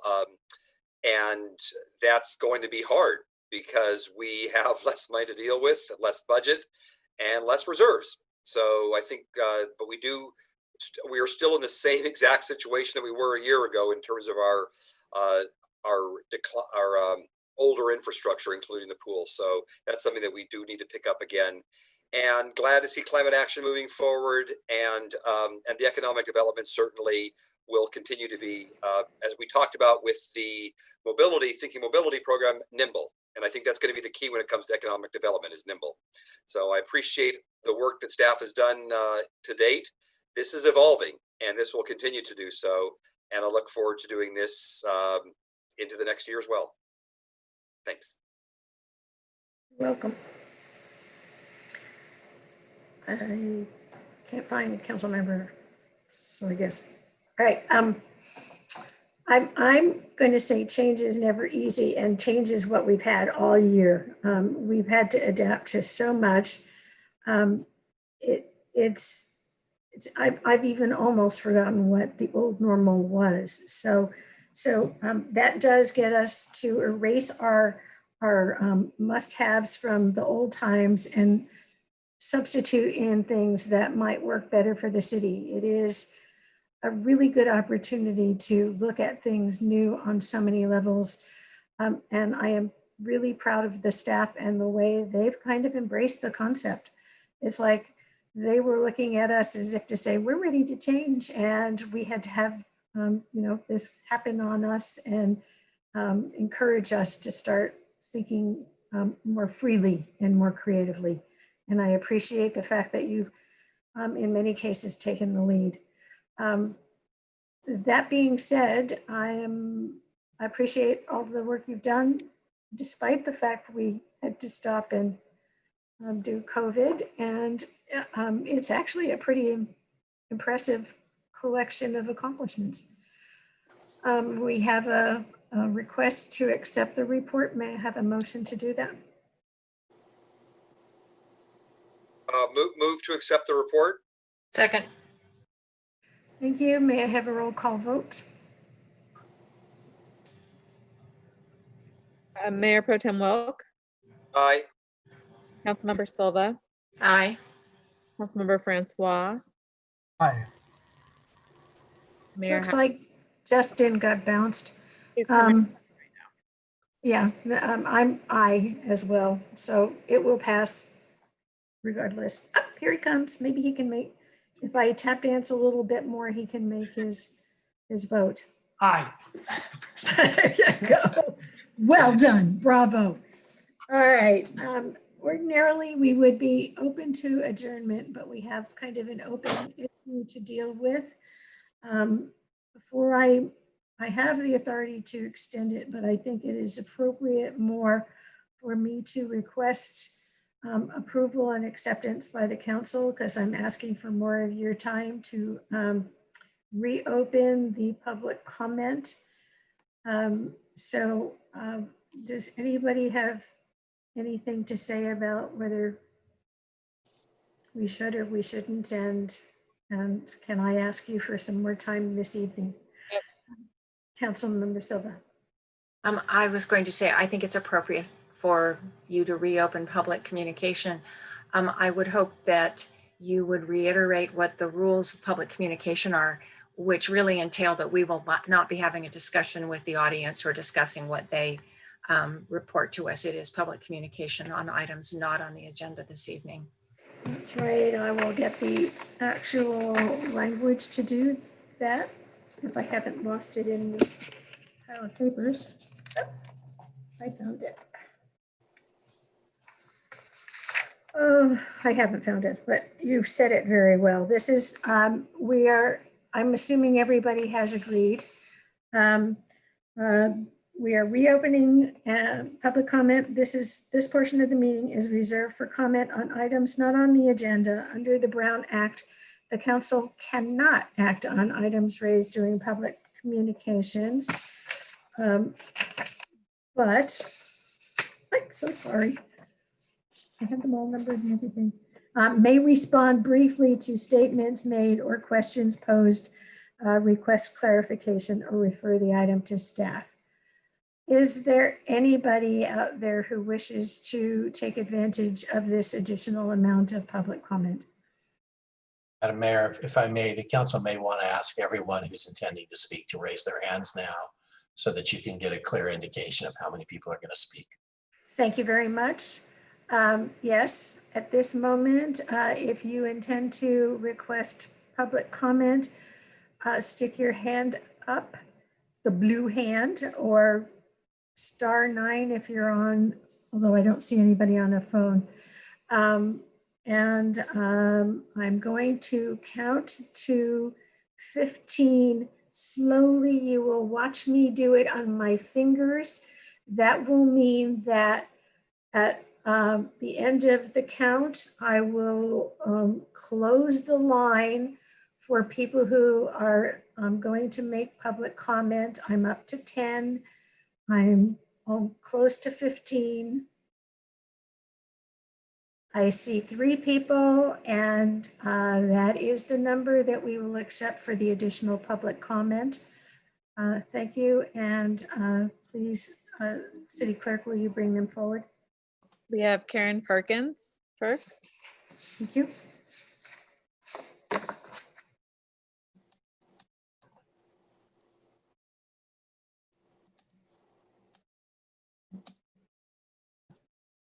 I think I'm unmuted now. You are now. Yes, we can hear you. Yeah, I was one of the ones who raised my hand right at the time. I guess you said public comments are closed. I think, you should take as an example, Candace Anderson at the Board of Supervisors meetings. She actually calls many, many times for public comments. She doesn't close it quite as quickly as you do. In fact, they actually had a 12-hour council meeting when there was a lot of concern by the public on systemic racism. And I know we had an 8-hour meeting with this, but you don't do that too often. It would not hurt you to be a little more accepting, even if you closed public comments and 3 or 4 people came on to open it up. I would think that's really why you're there, is to represent your constituents and to accept public comments. So that's one thing, and it is a matter of transparency. But then, I did have comment about the Planned Parenthood protest. I think it's really important we don't start any kind of, I think it's really important that there should be protection of protesters, and that basically that should be a priority for police. If there even is a possibility that some kind of possible violence might start. And then there was one other issue I'm trying to remember. The whole mental health crisis unit, that was the other one, should be a non-police, obviously, mental health crisis unit. And that's something that's very important. And obviously you've seen it by all the comments you have, which really are not, just the quote silent majority. It's everybody who cares about justice. Thank you. Thank you, Karen. Okay, next we have Lucas Carboni.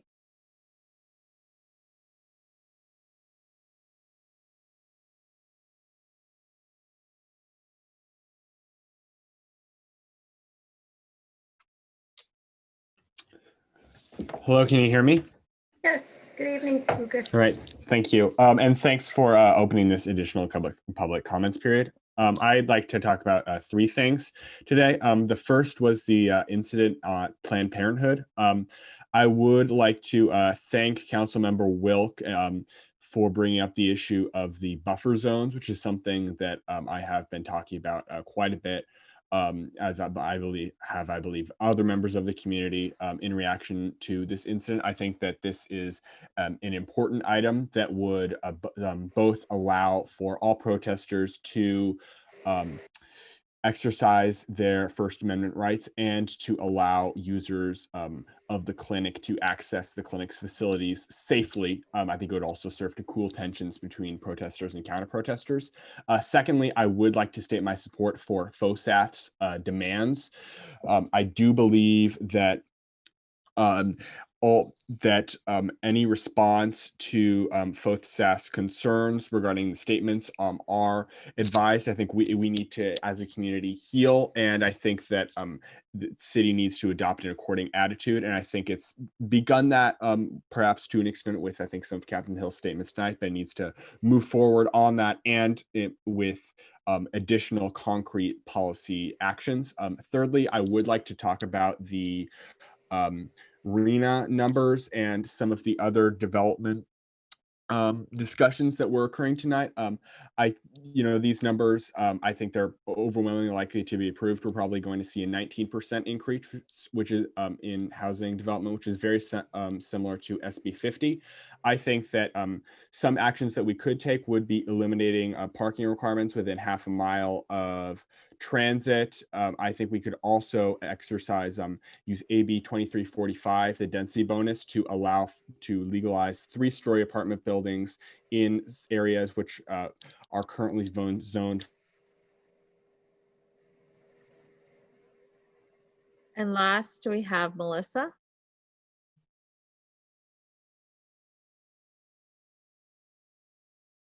Can you hear me?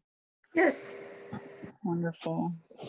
Thank you for opening up public comment. I do wish, as Karen mentioned earlier, you would have reopened it knowing that people had just raised their hands earlier, as I'm not paid to be here and it has been a long evening, as I'm sure you all are aware of. Okay, 13 seconds in. So I got a minute and 45 to tell you what I experienced on Tuesday. I awoke and was hanging out at home, decided I had a minute, wanted to check my Instagram. I noticed an individual that I follow named Trevor, who happens to be a photojournalist in the Walnut Creek area, had gone live. I had seen him gone live previously at the Planned Parenthood facility, and I have to say that I have not witnessed him doing anything violent at any point. When I happened to log on, it was literally just after he had gotten sprayed. And there was dialogue going on in the live chat. I asked what had happened, and somebody said tear gas. I happen to have aid for that.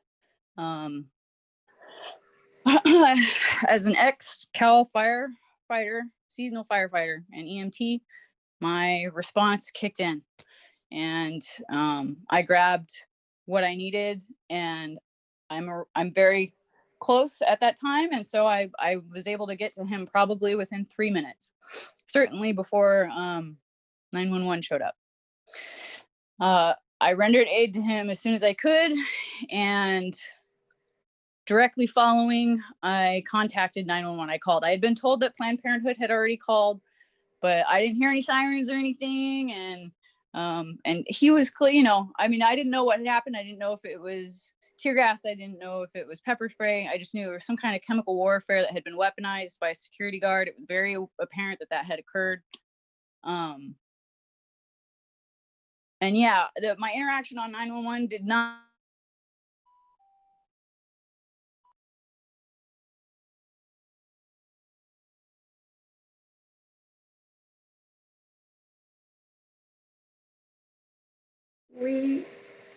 We have announced that we were doing 2 minutes. I apologize. I know that there are people. I announced that we were closed in plenty of time, and people are still raising their hands. I don't know what to do. I really don't. other than to say that the meeting is adjourned.